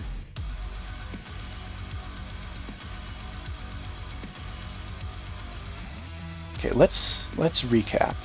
Its odds of a negative outcome are cut in half. Queb Stash gave it a +1 roll. I see in my notes I'm considering making that +2. But for now it's +1.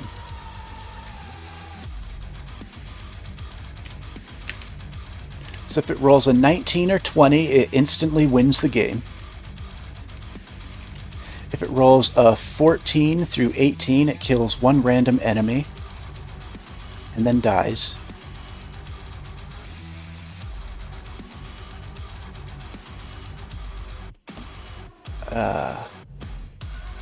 Let's see. It can't roll a 1, but even if it could, Robot Maid would protect it from killing a random teammate and dying.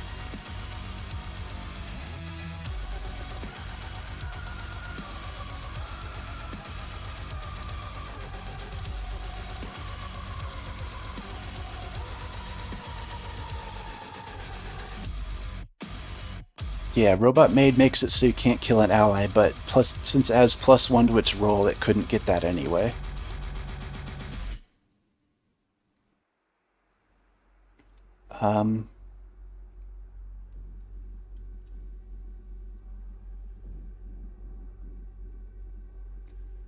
It looks like if you roll a... I don't know, I should just do the roll and then figure out what it does.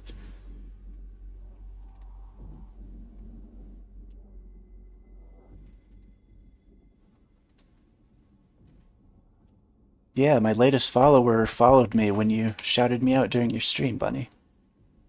Thanks for the happy Streamiversary message.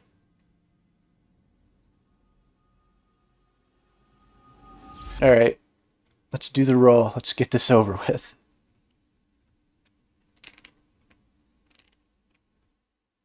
Gonna click it a bunch of times for luck.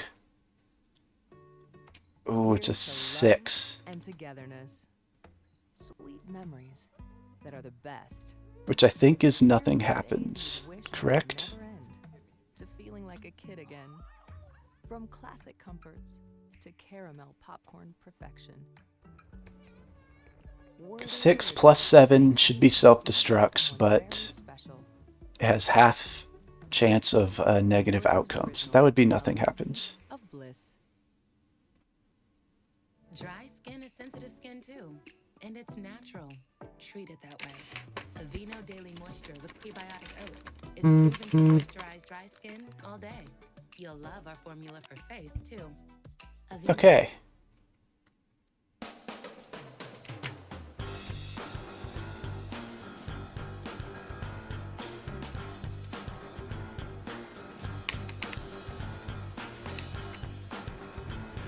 It's round 2. Capitalist Cat's turn.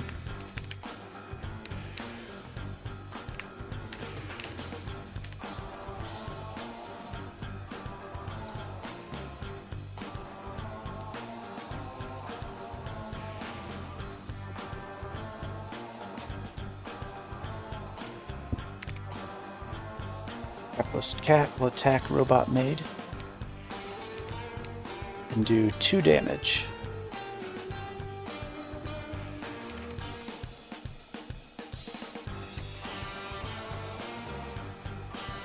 Robot Maid's turn. You can use your D8 attack, or you can buff the meteor again.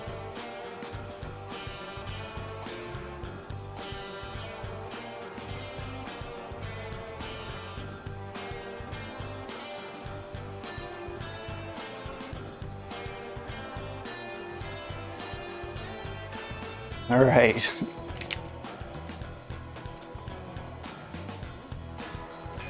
Intern's turn. Wouldn't it be so funny if Meteor rolls a 20 but has chlamydia and can't attack? Oh, that would be amazing. I want to see that happen so bad.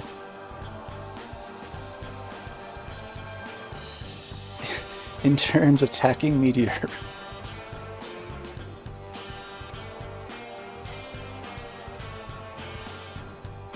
Two.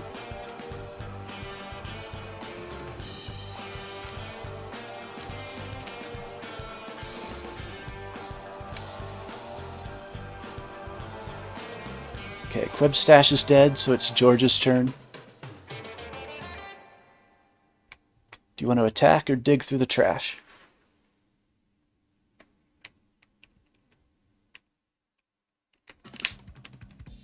I like digital solutions. I like traditional science. Why do all of these songs have ads? Do both. Display stuff better. Visit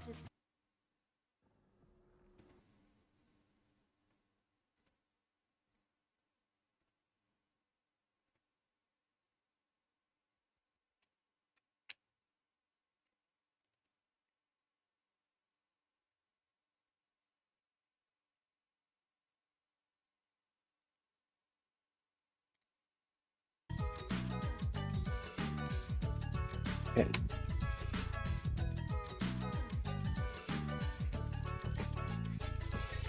Xeno attacking Robot Maid, correct?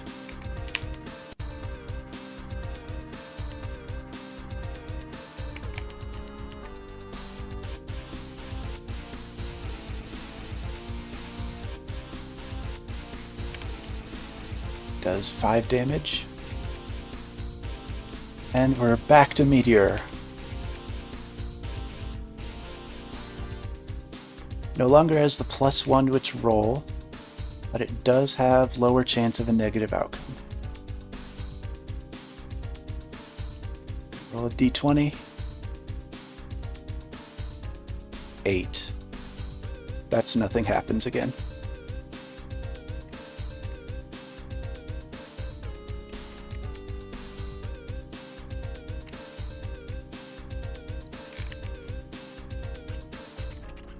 Okay, Capitalist Cat's turn.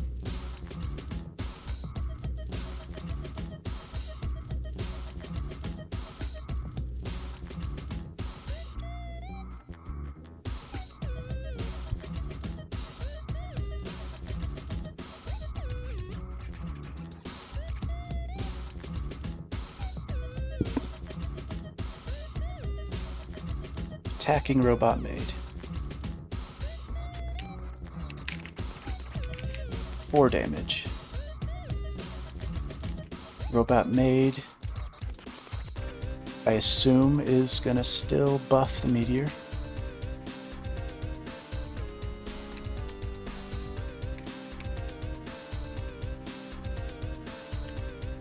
It's Intern's turn unless Robot Maid didn't want to buff the meteor.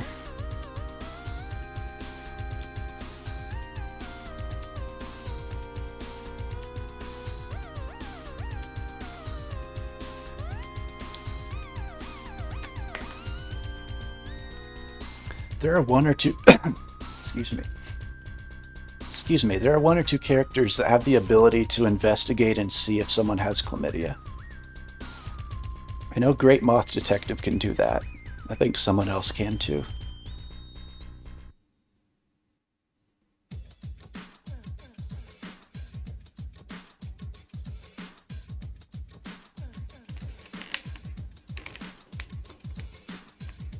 Do you want to attack Meteor again with Intern, or go for Robot Maid this time?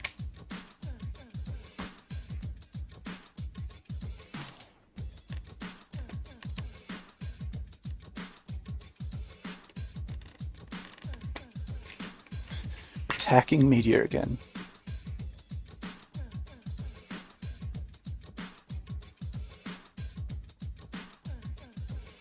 Okay, I did the chlamydia roll. Now I will do the attack roll. 8.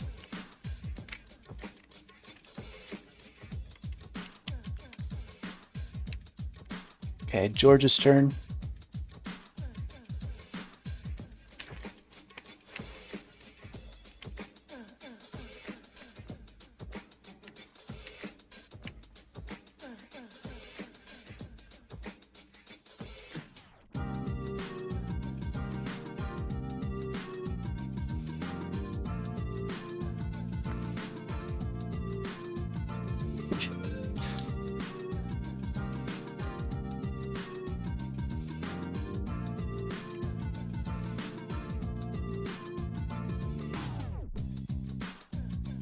George does 2 damage to Robot Maid. Alright. Get your prages ready in chat. Meteor's up again.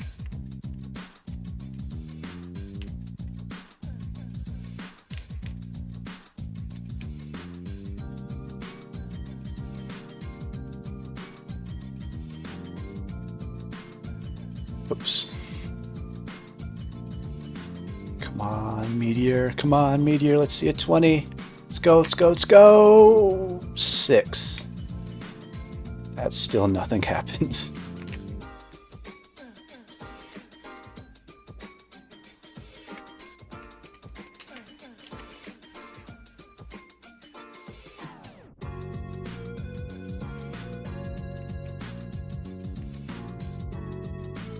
Eventually Xeno will just kill Robot Maid and Meteor.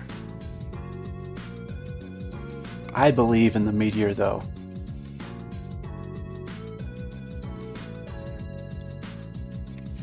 Oh hey, I've got a Tomatos gun emote on BTTV now.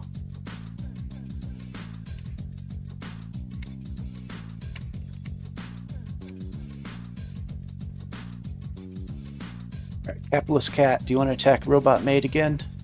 Or do you want to go after Meteor?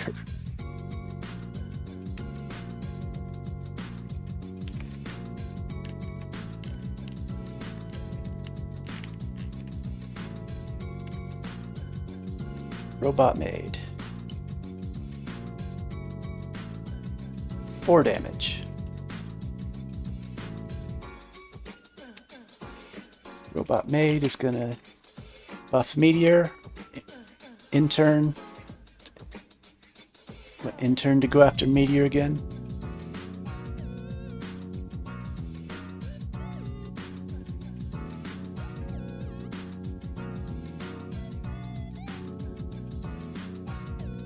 Okay, Intern's attacking Meteor. 6 damage. And I did the chlamydia roll.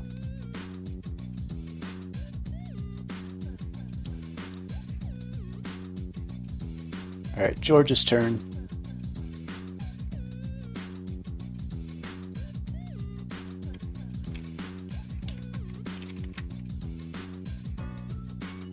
It'd be funny if Meteor rolls a 1 to self-destruct and kill its entire team.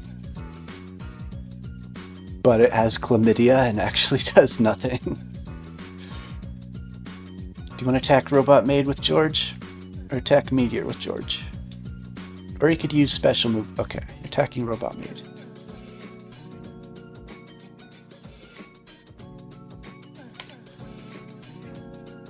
4 damage.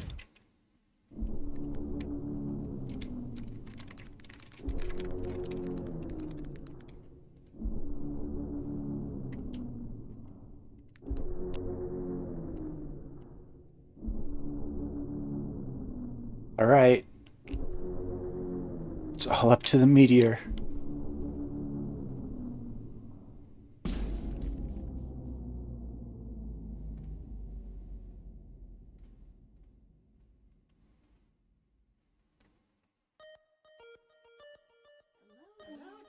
Come on, let's see a 20, Meteor. It's your only hope. Let's go, let's go, let's go! 5. Nothing happens.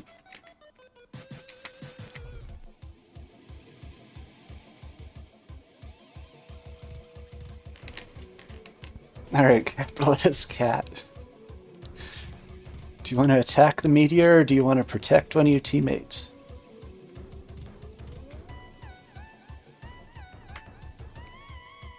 I think you should try not to kill the meteor to give it another chance. Protect someone with the capitalist cat and do a trash bandit roll with George.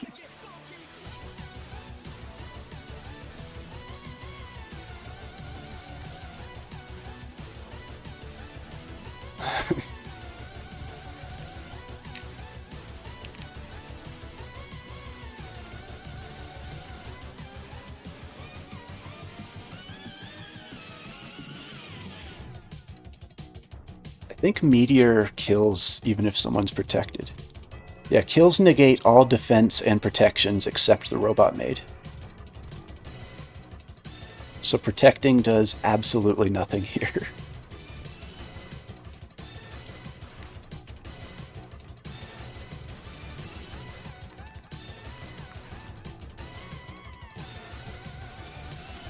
Oh wait.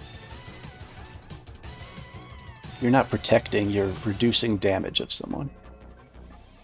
My bad.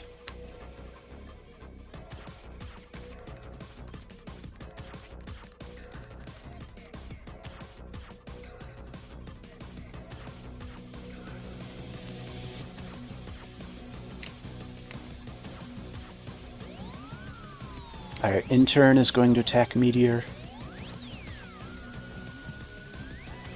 You still might accidentally kill the meteor.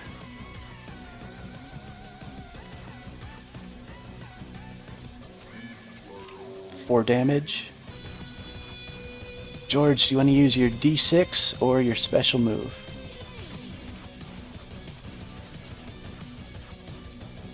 Does the special move...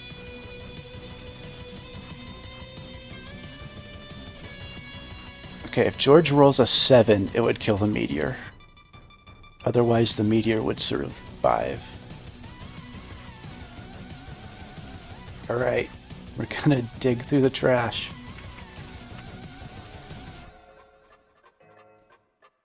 If it's a 7, the game ends. Otherwise, the meteor gets another chance. It's a 5. What does 5 do? George heals team 6 damage. Everyone's at full health.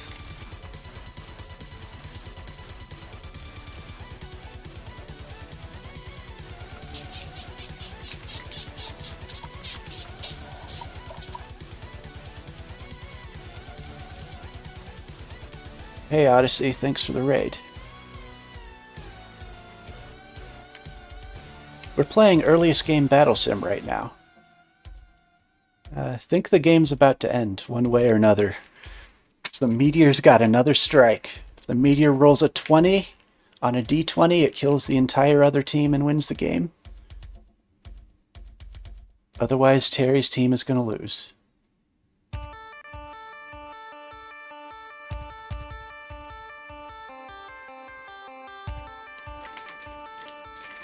Okay, we need some prages for this.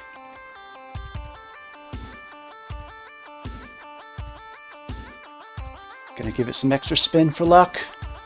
Come on, 20. Come on, 20. Oh, an 18.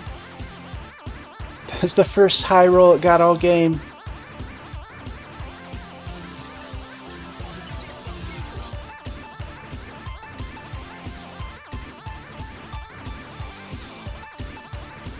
Okay, just as a formality.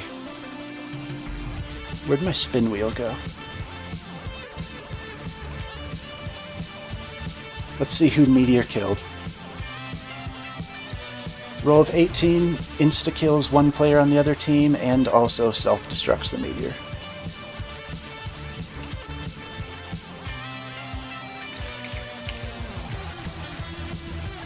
Alright, I know you can't see this, but you'll see the result when it pops up. No, not George! No!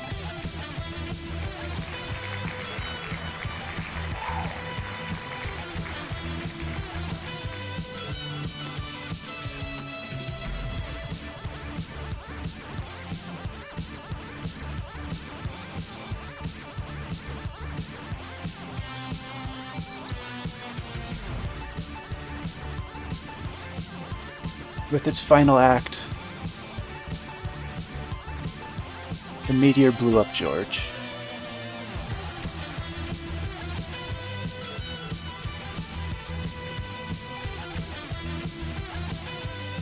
The meteor has blown up an entire class of 6th graders and a poor innocent raccoon today.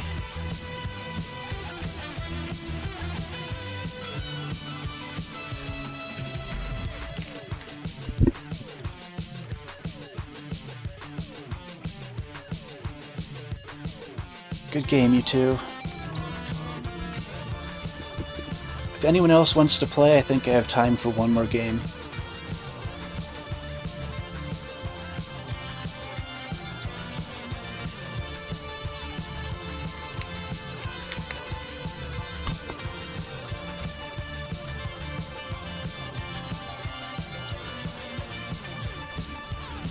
It's more fun if you don't know how it works. It's just battle cards.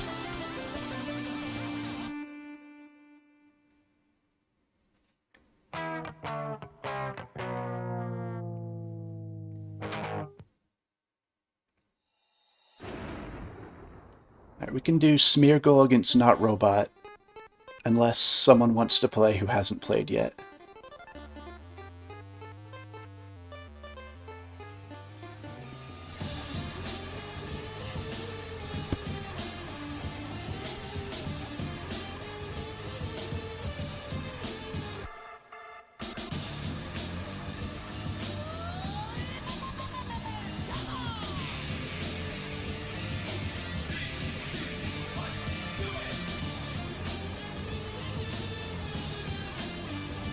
Well, if you don't want to make decisions, go Meteor Strat.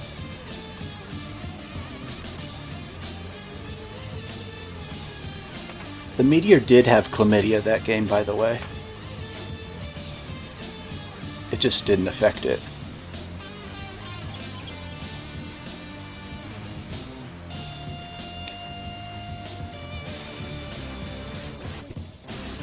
I need to tweak some of the characters before we do this again.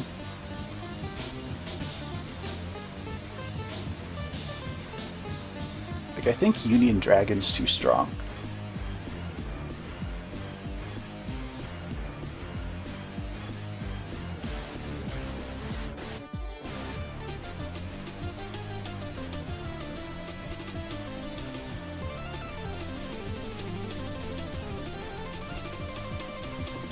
Either nerf Union Dragon or buff some of the others, like buff Quebstash.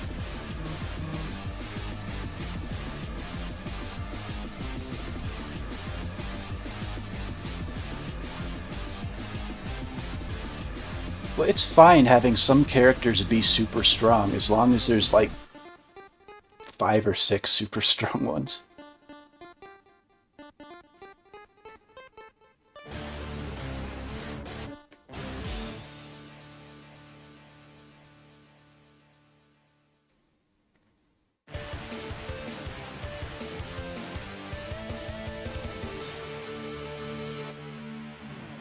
Should roll a d20 for chlamydia.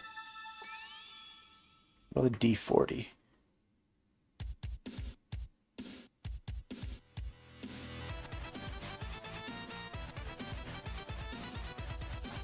Looks like we're doing Smeargle.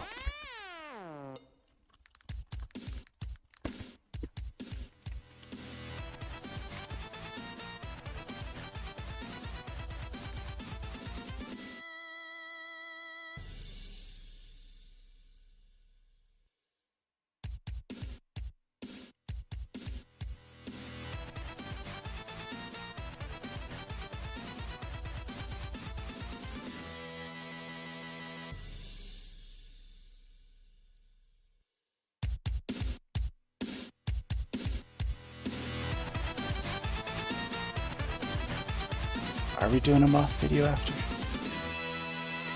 We can.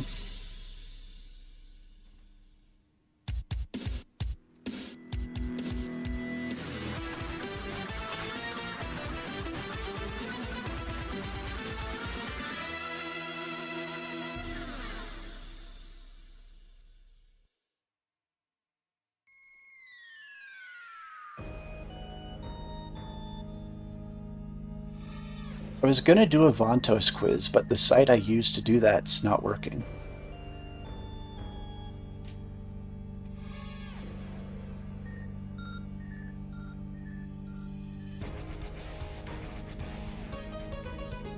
And I think we can do a Great Moth Detective quiz on a Sunday sometime.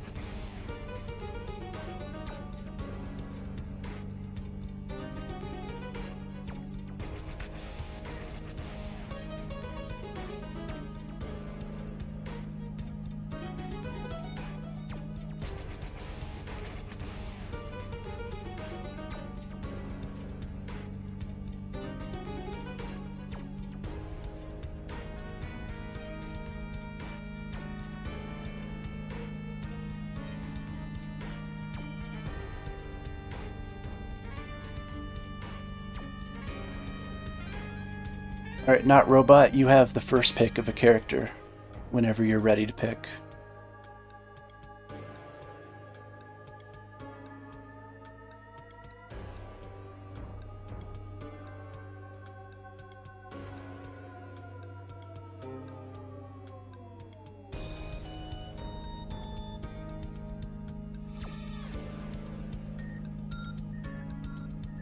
No, there's no Kyle here.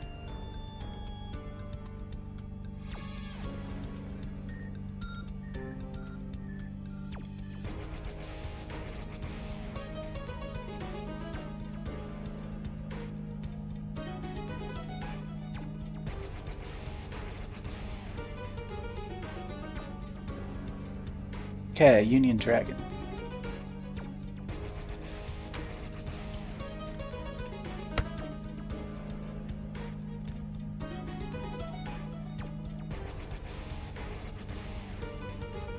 Smeargle's first pick.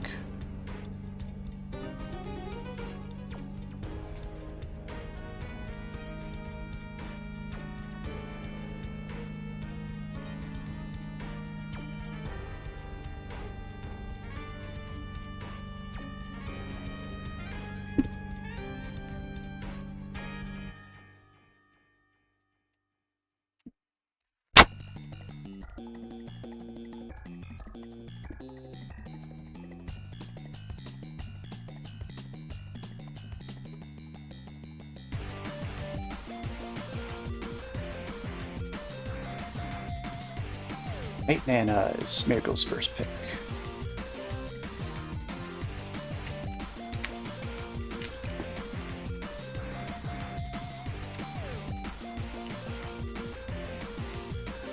It's Not Robot's second pick.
Just wouldn't be a real game without a meteor.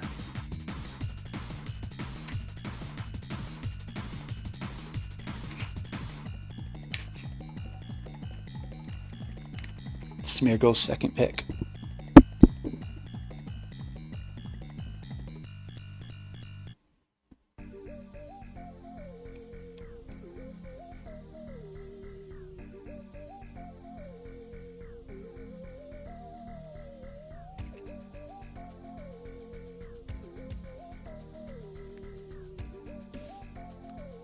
Robot Maid.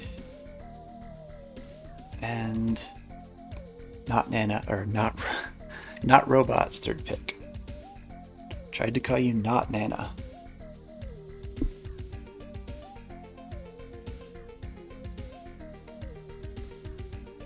Lol Shovelbird for the first time today.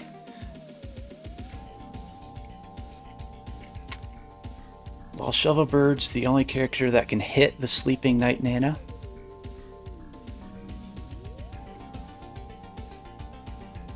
And it can spend a turn completely canceling out the next 8 points of damage taken by its team.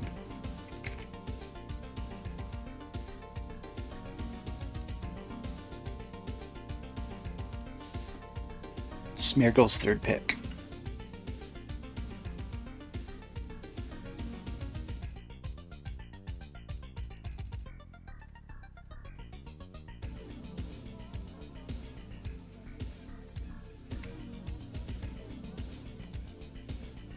Webstash.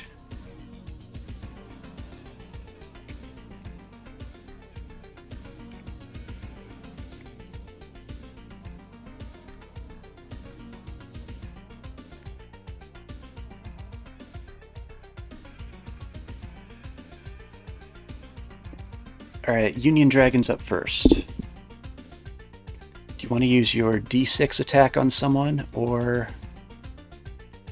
your special move, which does...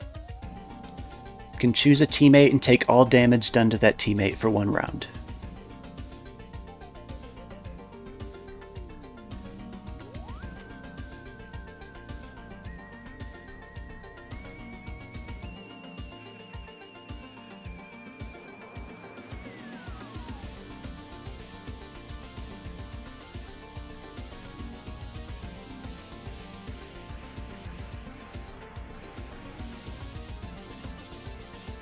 Alright, who do you want to attack?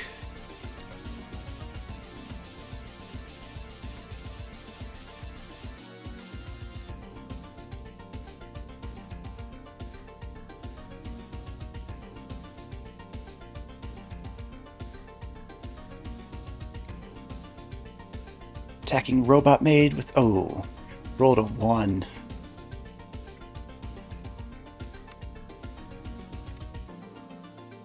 Union Dragon, that sucked. Alright, Night Nana's up. Do you want to attack or use your special move?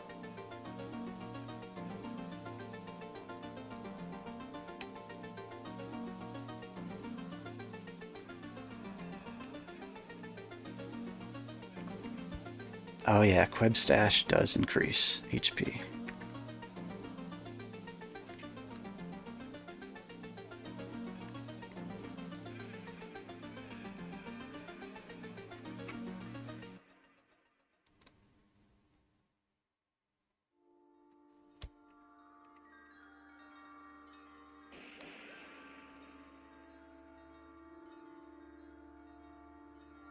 Literally rigged.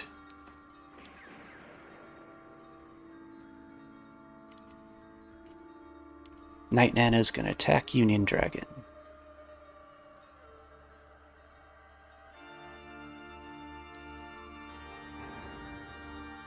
Does 7 plus 2 damage.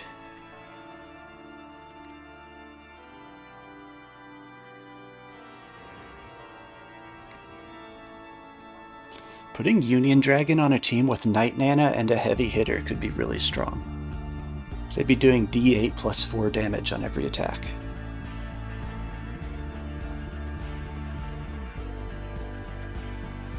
Which is why I think Union Dragon needs to be nerfed. Alright, Meteor's up. Meteor can only do one thing.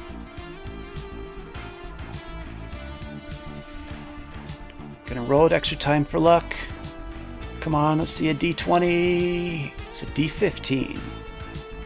Is that a nothing happens or is that a hit something? D15 kills one random enemy and dies.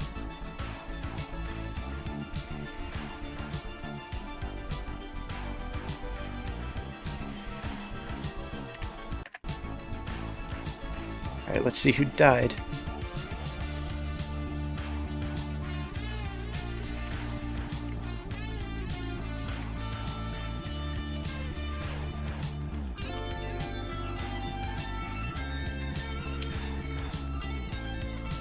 Wait, Robot Maid has some sort of protection.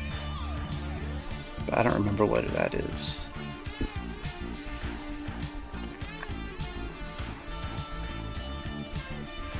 Let me look that up first.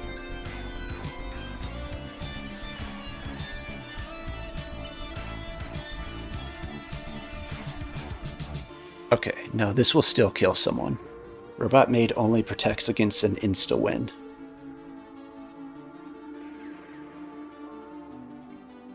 Yeah, it's only the 20 roll.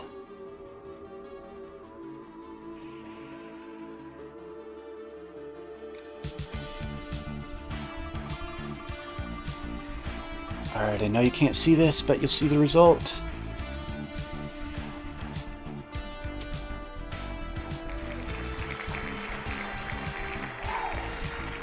Meteor streaks through the sky, hits Queb right in the face, right above his lip and below his nose.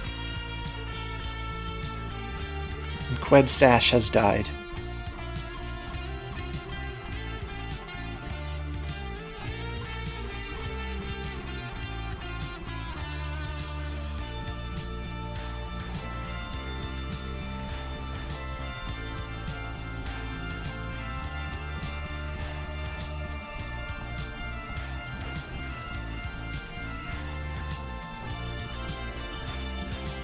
Alright, Robot Mage is up.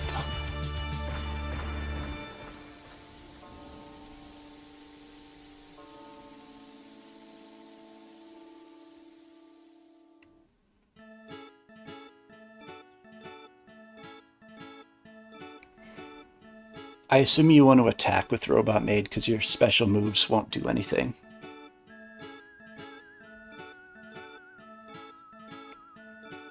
But do you want to attack Union Dragon or Shovelbird?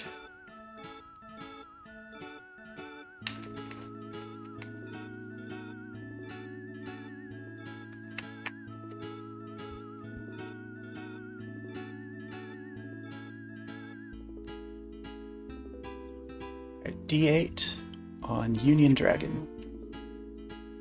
Rolled a 1. Good job.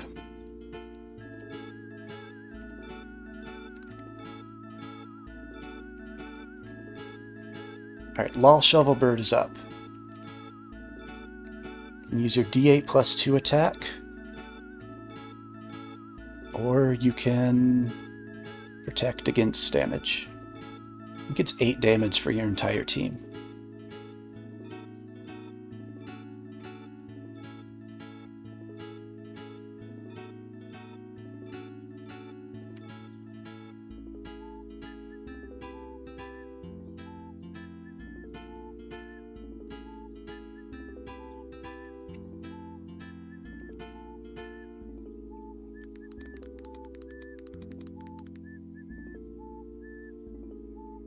Alright, Shovelbird trenched. It's now round 2. Night Nana is asleep. Do the trenches stack?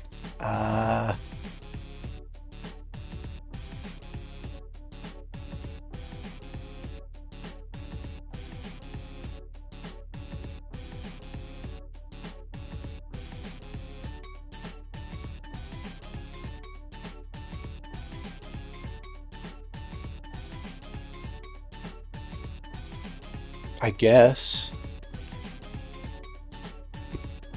The It doesn't start until it gets back to Lal Shovelbird's turn, though. So if Robot Maid hits anyone, that will still do damage. But then after that, you'll negate the next 8 points.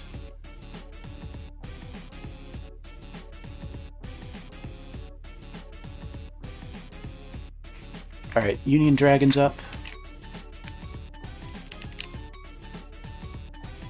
If you attack, you can only hit Robot Maid. Or you can use your special move.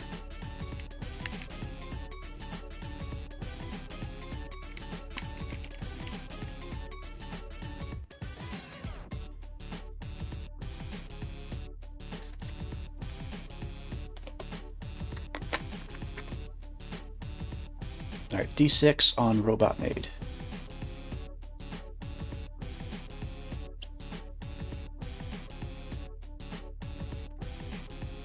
Does 5 damage to Robot Maid. Night Nana is asleep, Meteor's dead, so Robot Maid is up. Who do you want to attack with your D8?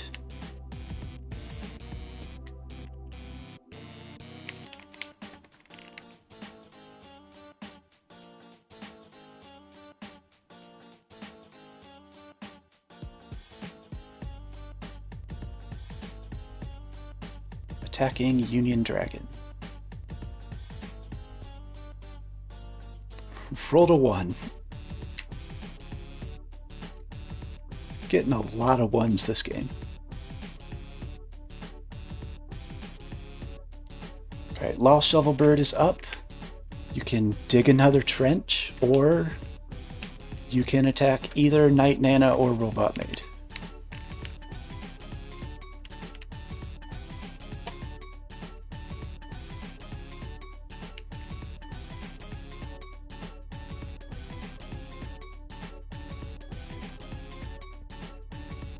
Dig in another trench.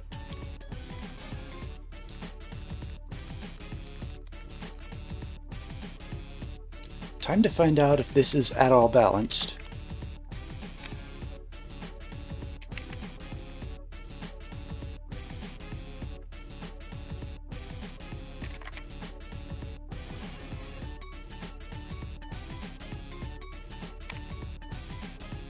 Alright, Union Dragon's up.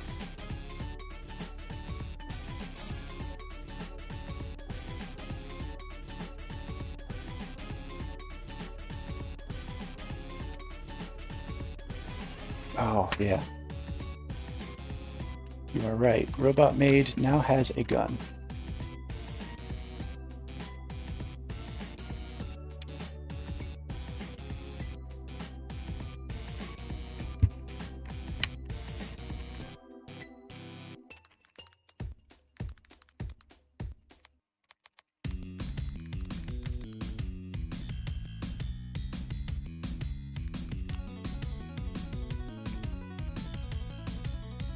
Union Dragon's attacking Robot Maid.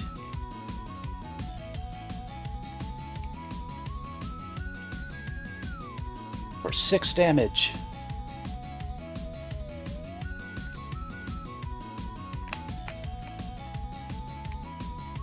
Night Nana's up. You can attack either of them or protect Robot Maid. Lal Shovelbird is currently negating the next 8 points of damage you do. So you'd have to roll at least a 7 to do any damage on this attack.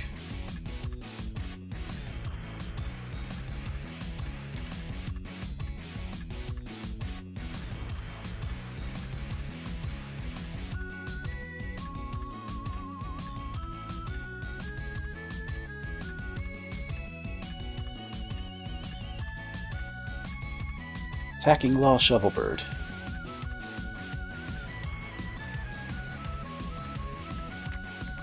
It does 5 plus 7 damage, or plus 1 damage for 7. So Lal Shovelbird is now negating the next 1 point of damage, and it's Robot Maid's turn. Who would you like to attack?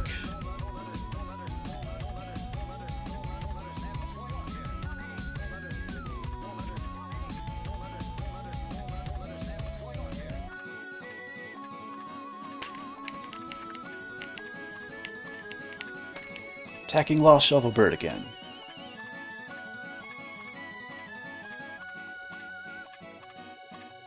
Rolled a 6 plus 2. 8 damage, 1 is negated, so it does 7 damage. Alright, Lost Shovelbird is up. And the 8 damage from the second trench is now in effect.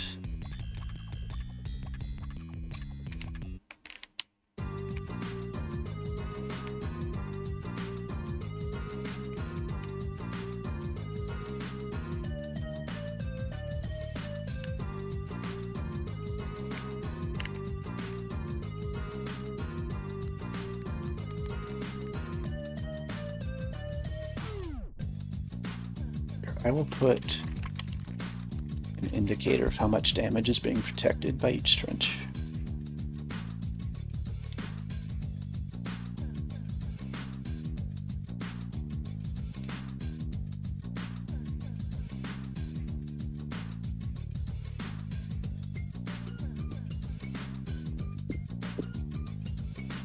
Lost Shovelbird's up. You want to dig another trench or attack?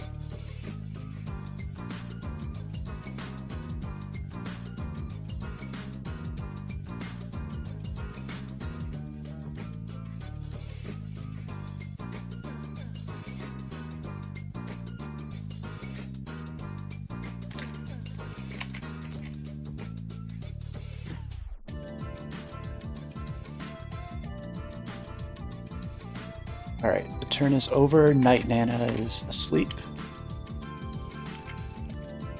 And Union Dragon is up.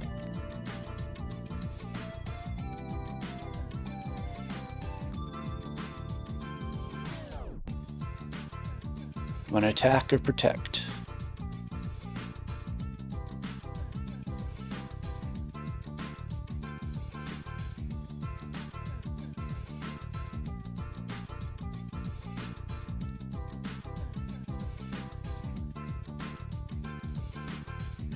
Attacking Robot for 5 damage.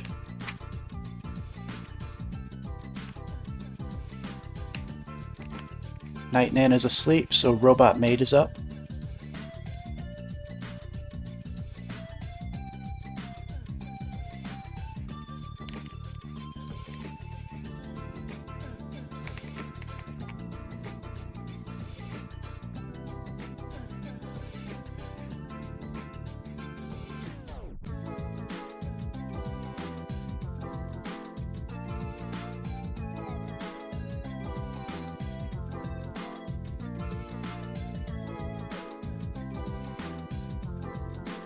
Going to attack Lost Shovelbird. Oh, rolls an 8. That breaks through the trench and does 2 damage.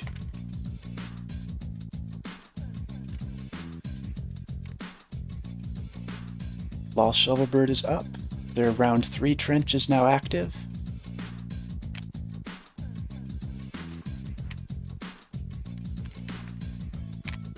It's gonna dig again.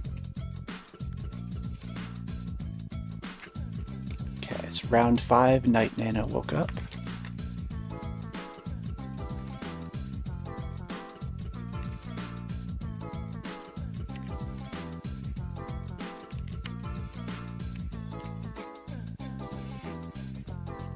It's Union Dragon's turn.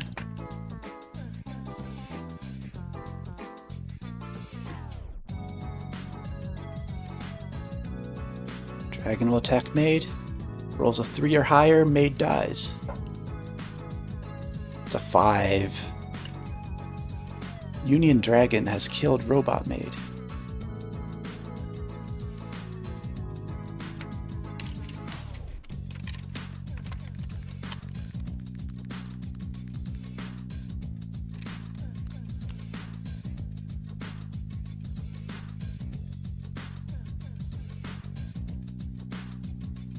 Night Nana's up.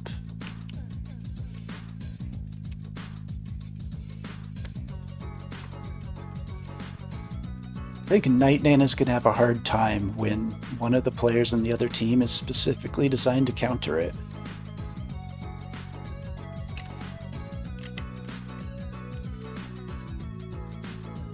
D8 on Law Shovelbird. It's a 6 plus 2. That neutralizes the trench, but doesn't do any damage.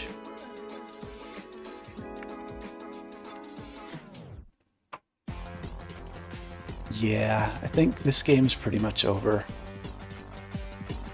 As long as the trenches keep stacking, because Night Nana can only attack every other turn. It's gonna dig again.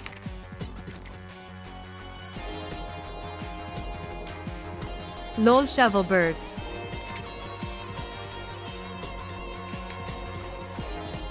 Alright, Union Dragon can attack, which will do nothing. Or it can use its special move, which will do nothing.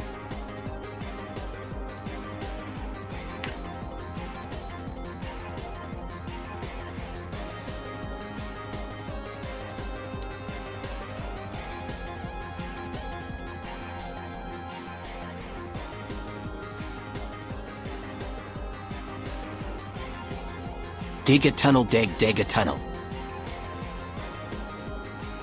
Sure. You can beat the maid's corpse if you want.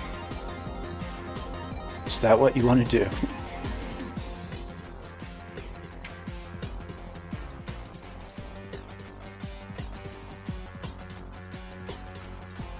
Alright, Union Dragon attacks the dead robot maid. It does 6 damage!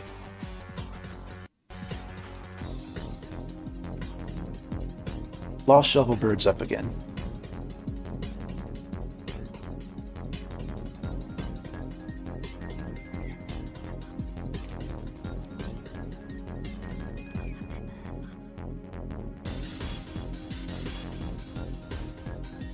Currently negating 16 points of damage.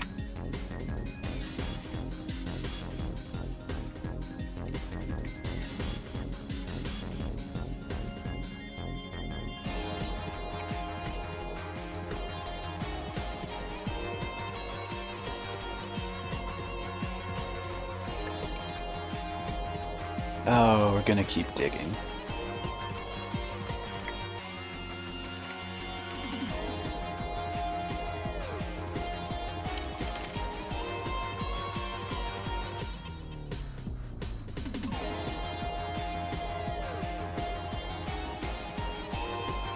Alright, Union Dragon's up.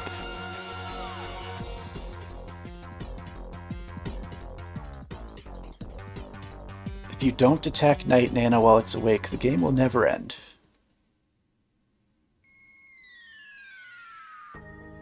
Unless Law Shovelbird wants to stop digging and start attacking.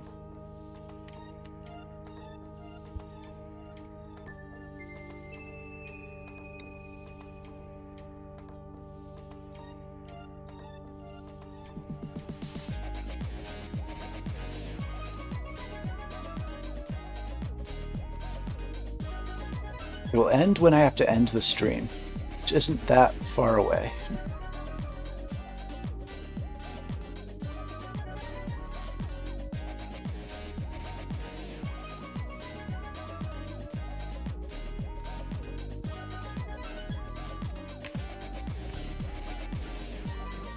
Okay, we're gonna actually do something. 2 damage.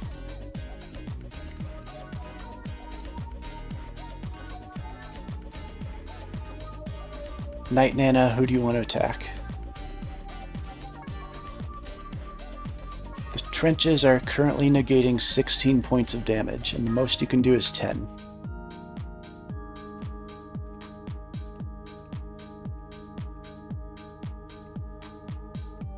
Oh, you did 5.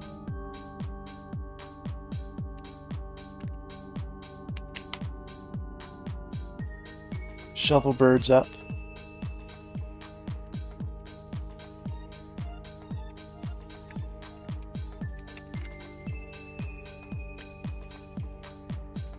Yeah, I think the trenches should be only available every other turn or something.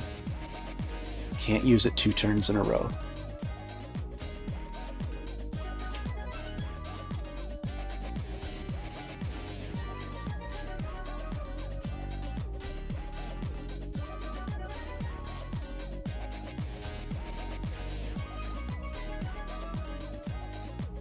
I am a dwarf and I'm digging a hole, diggy diggy hole, diggy diggy hole.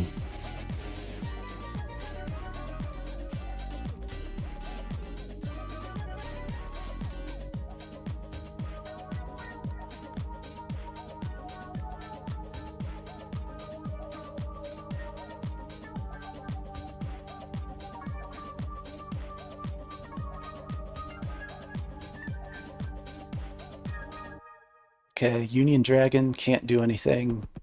Night Nana can't do anything. Shovelbird, what do you want to do?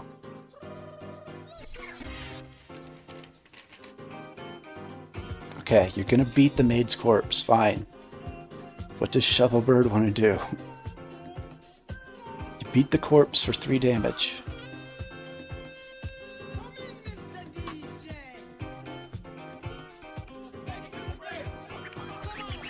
Oh, Bird's finally gonna attack. Does 4 damage.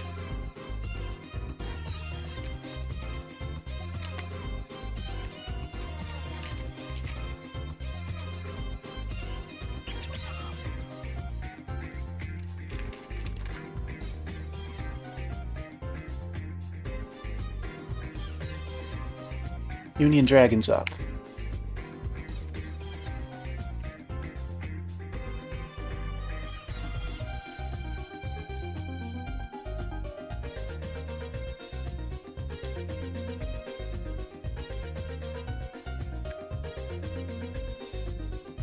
Hopefully you mean attack the banana and not the corpse.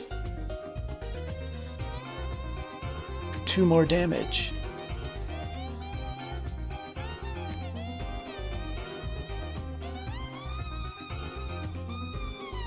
Night Nana, do you want to flail around feebly?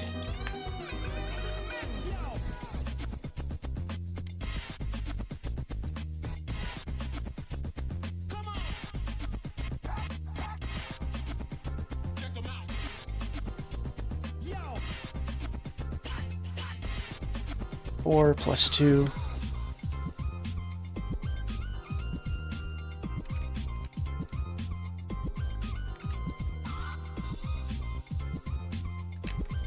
Alright, still negating 13 damage, and Shovelbird is up.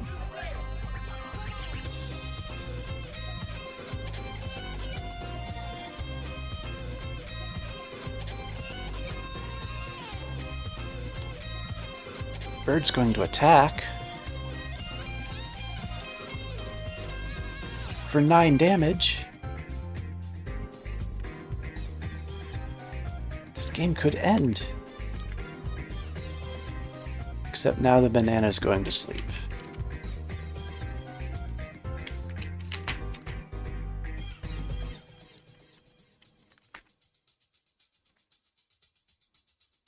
Here, I'll let the maid attack the corpse. What do you want to do with the bird? You did 2 damage to the corpse.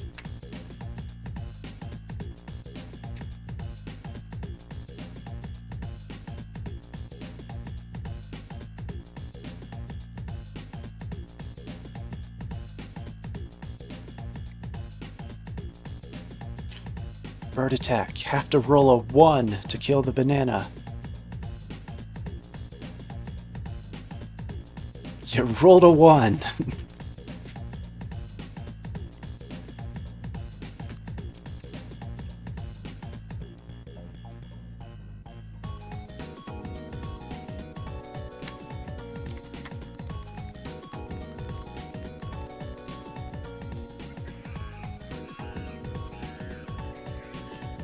Took 10 rounds, but Team Not Robot gets the win. Yeah, it might be overpowered. If Quebstash hadn't gotten killed by the meteor, though, they might have broken through the trench. Oh, yeah, I did forget the buffs from the dragon. It took you like it took you 8 rounds to actually attack with the Shovelbird for it, so it's not my fault.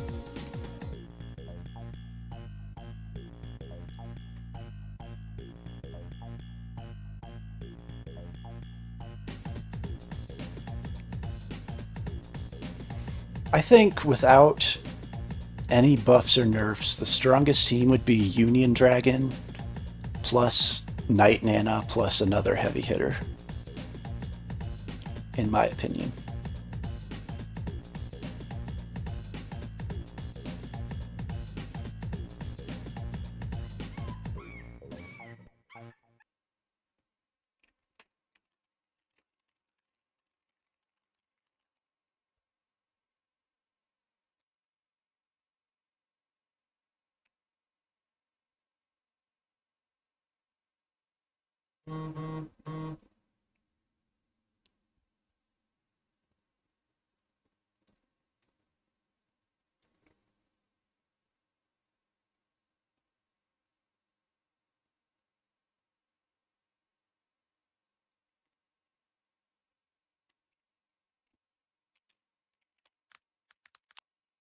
Let me find a moth video.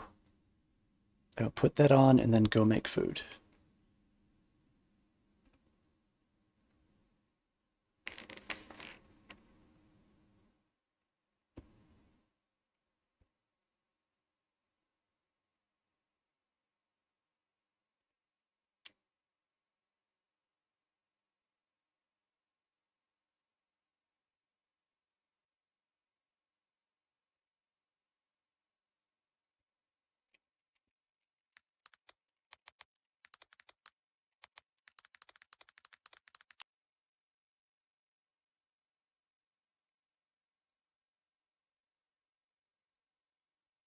Trying to find a new video. Because just recently there was a new study that found out why moths fly towards light. Here, let's watch this guy. I haven't seen this video, but I've seen others from him. Old Spice Putty. I hold matte finish. Purina Cat Chow for cats of all ages. Enjoy the ads. Curious kittens, cuddly seniors, and every cat in between. Try Purina Cat Chow today. Okay, this is one of those videos. I guess I have to start with a video. In this case, this. Bugs flying around the light.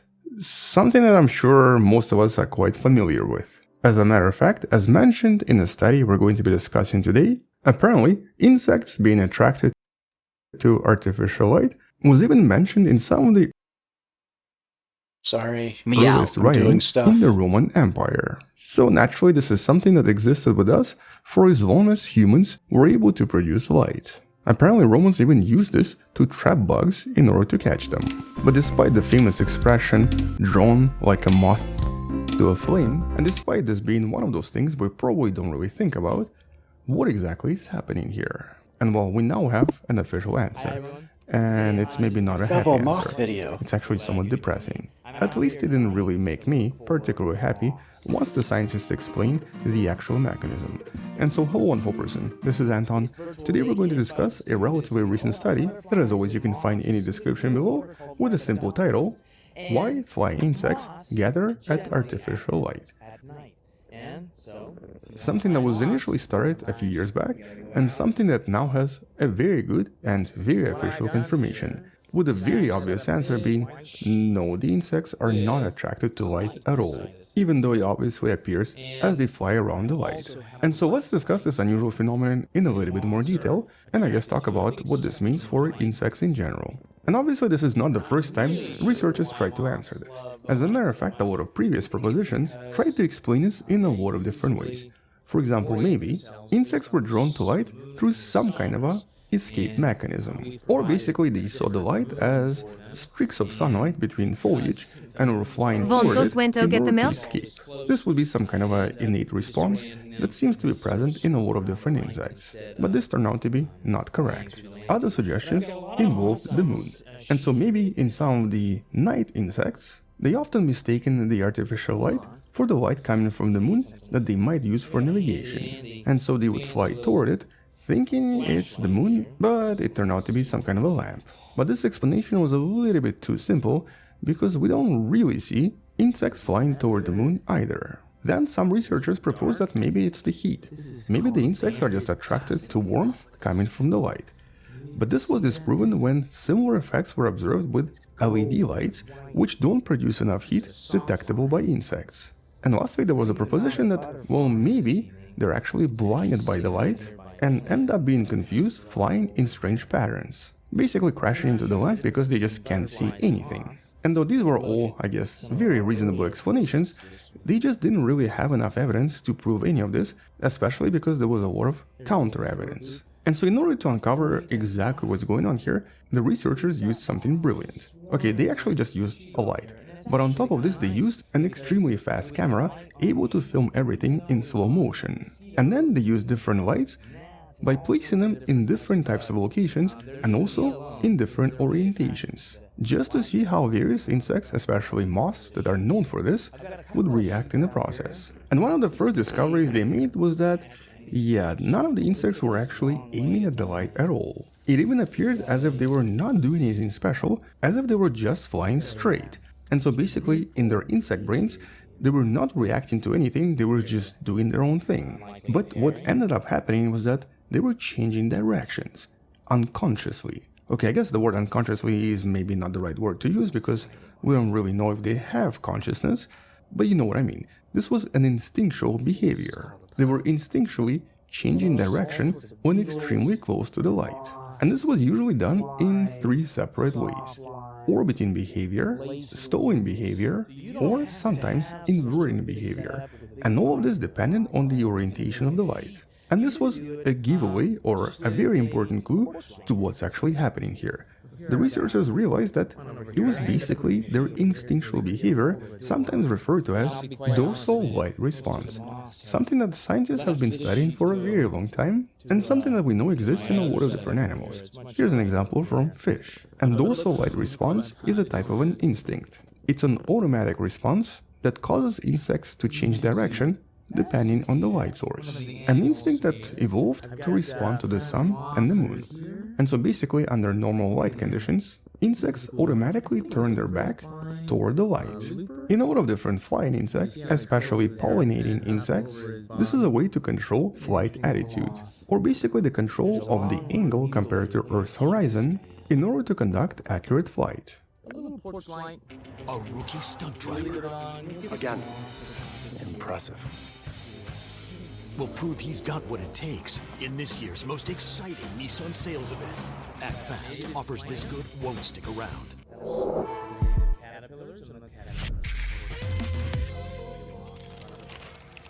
Is someone trying to steal your Butterfinger? Call the BFI. Game over.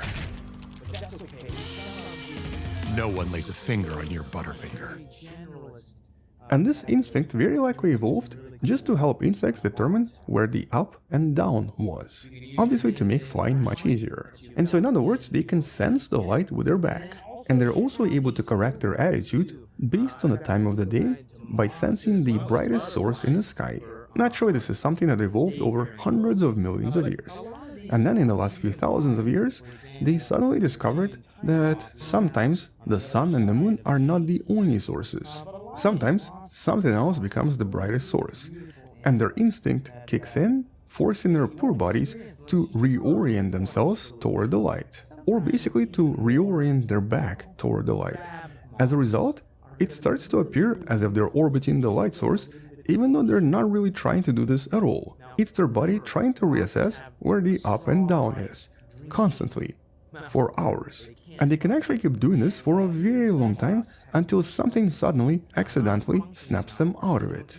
But in their head, or I guess in their tiny brains, they're not doing any of this, they're just trying to fly straight. They have no idea they're flying in circles, or that they're somehow confused, except for the fact that sometimes they bump their heads without really understanding what's going on. And so unfortunately, artificial light seem to directly interfere with a lot of their orientation instincts, including things like gravity, sending a lot of mixed messages, confusing poor moths, or basically any other insect, forcing them to fly in a lot of hectic ways. With all of this directly confirmed and directly observed by taking slow motion pictures of individual insects around individual light sources. And so after approximately 500 different recordings, they've essentially observed the same thing over and over. Every insect was repeating the same patterns and appeared disoriented, creating unusual spirals they did not want to create. And the only time the insects escaped was if something accidentally kicked them out of there, for example wind. And once they discovered this, they actually wanted to test, okay, which of these scenarios is the worst. Turns out that if you have overhead light, it's slightly better than having light that's coming from underneath.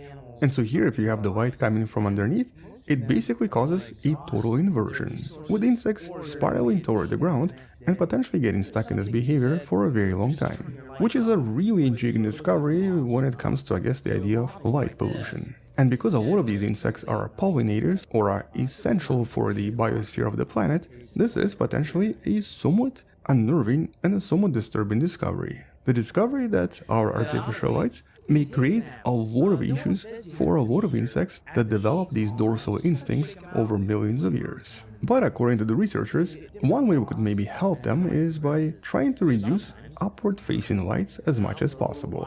The downward lights, like the one right here, are not as bad, but the upward lights seem to be the worst. Although the best solution would be obviously to reduce lights altogether. And so ever since I read the study, I don't think I'll ever be able to see this the same way. Something that we always imagined as some kind of an attraction for a lot of these poor insects turned out to be their hell. They're literally just stuck doing this over and over, and they can't help themselves. They're trying to fly straight, they're trying to get away, they can't.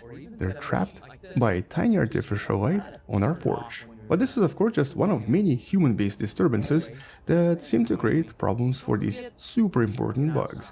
As you might know, approximately 90% of all of the crops we depend on also kind of depend on these little guys. Quite a lot of them are pollinators, and quite a lot of them are also responsible for protecting our crops in a lot of other ways. But they can't really do that if they're stuck flying around the lamp. With the conclusion being that it's maybe better not to leave so many lights on outside, especially since light pollution causes a lot of other problems as well. But this is maybe something we'll discuss sometime later. At least for now, a very intriguing discovery, once again a somewhat maybe depressing discovery because we now know that the insects here are basically trapped, but also a really important discovery that one day might change policies around the planet in order to reduce the overall light effects from various artificial sources. Something that I'm sure we'll learn more about in some of the future studies. But actually even in this study, there were some additional intriguing discoveries. For example, certain flies, such as vinegar flies, or certain types of moths, like this one right here, known as oleander hawk moth, surprisingly were not affected by upward lights, but were trapped by other types of lights, just like other insects. So there seems to be quite a lot of variation in terms of the instinctual abilities, but exactly how we can apply this to help the insects, we don't really know yet. At the same time, the scientists still don't understand why insects don't perform similar orbiting maneuvers when looking toward the moon, for example. So there might be something about artificial lights that forces their dorsal instincts to kick in. It would also be really intriguing to find out if the colors matter, and more specifically, if certain types of lights do this more actively than other lights, because this means that we can maybe adjust the lighting, helping insects not to get trapped. Either way though, until future studies or until more discoveries on this topic, at least for now, looks like all of these bugs are still going to be trapped for quite some time. But once we have some more details or more analysis, I'll follow this up in the next video. Thank you for watching, subscribe, share this with someone who loves learning about space and sciences, come back tomorrow to learn something else, support this channel on Patreon by joining channel membership or by buying the Wonderful Person t-shirt you can find in the description. Stay wonderful, I'll see you tomorrow, and as always, bye bye.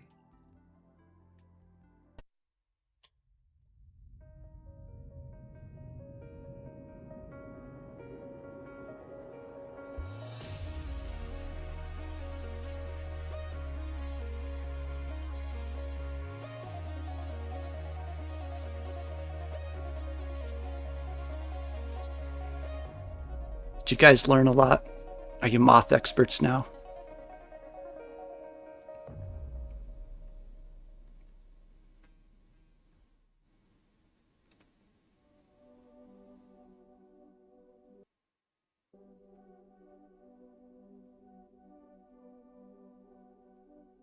It's Anton Petrov. Here, I can show you his name.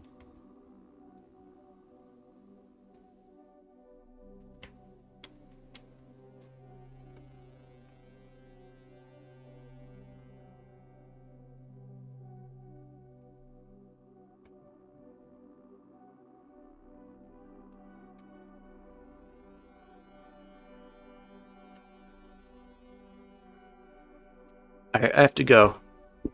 Thanks for being here and playing Battle Sim. We will do that again in the future, but that's what I said months ago, so who knows when it'll happen.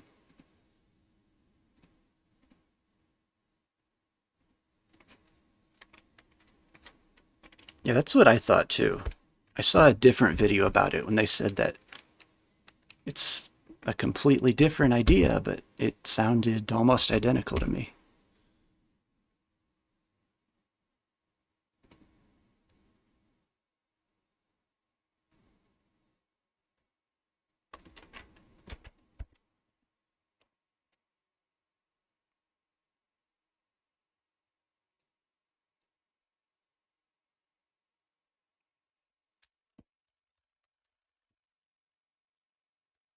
Right, Doug again, even though his chat's not on my screen anymore.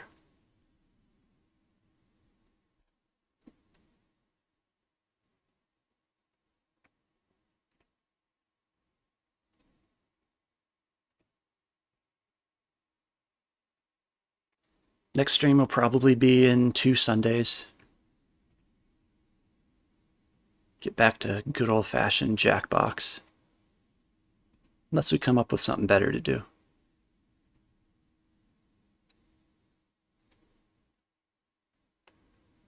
Alright, get out of here.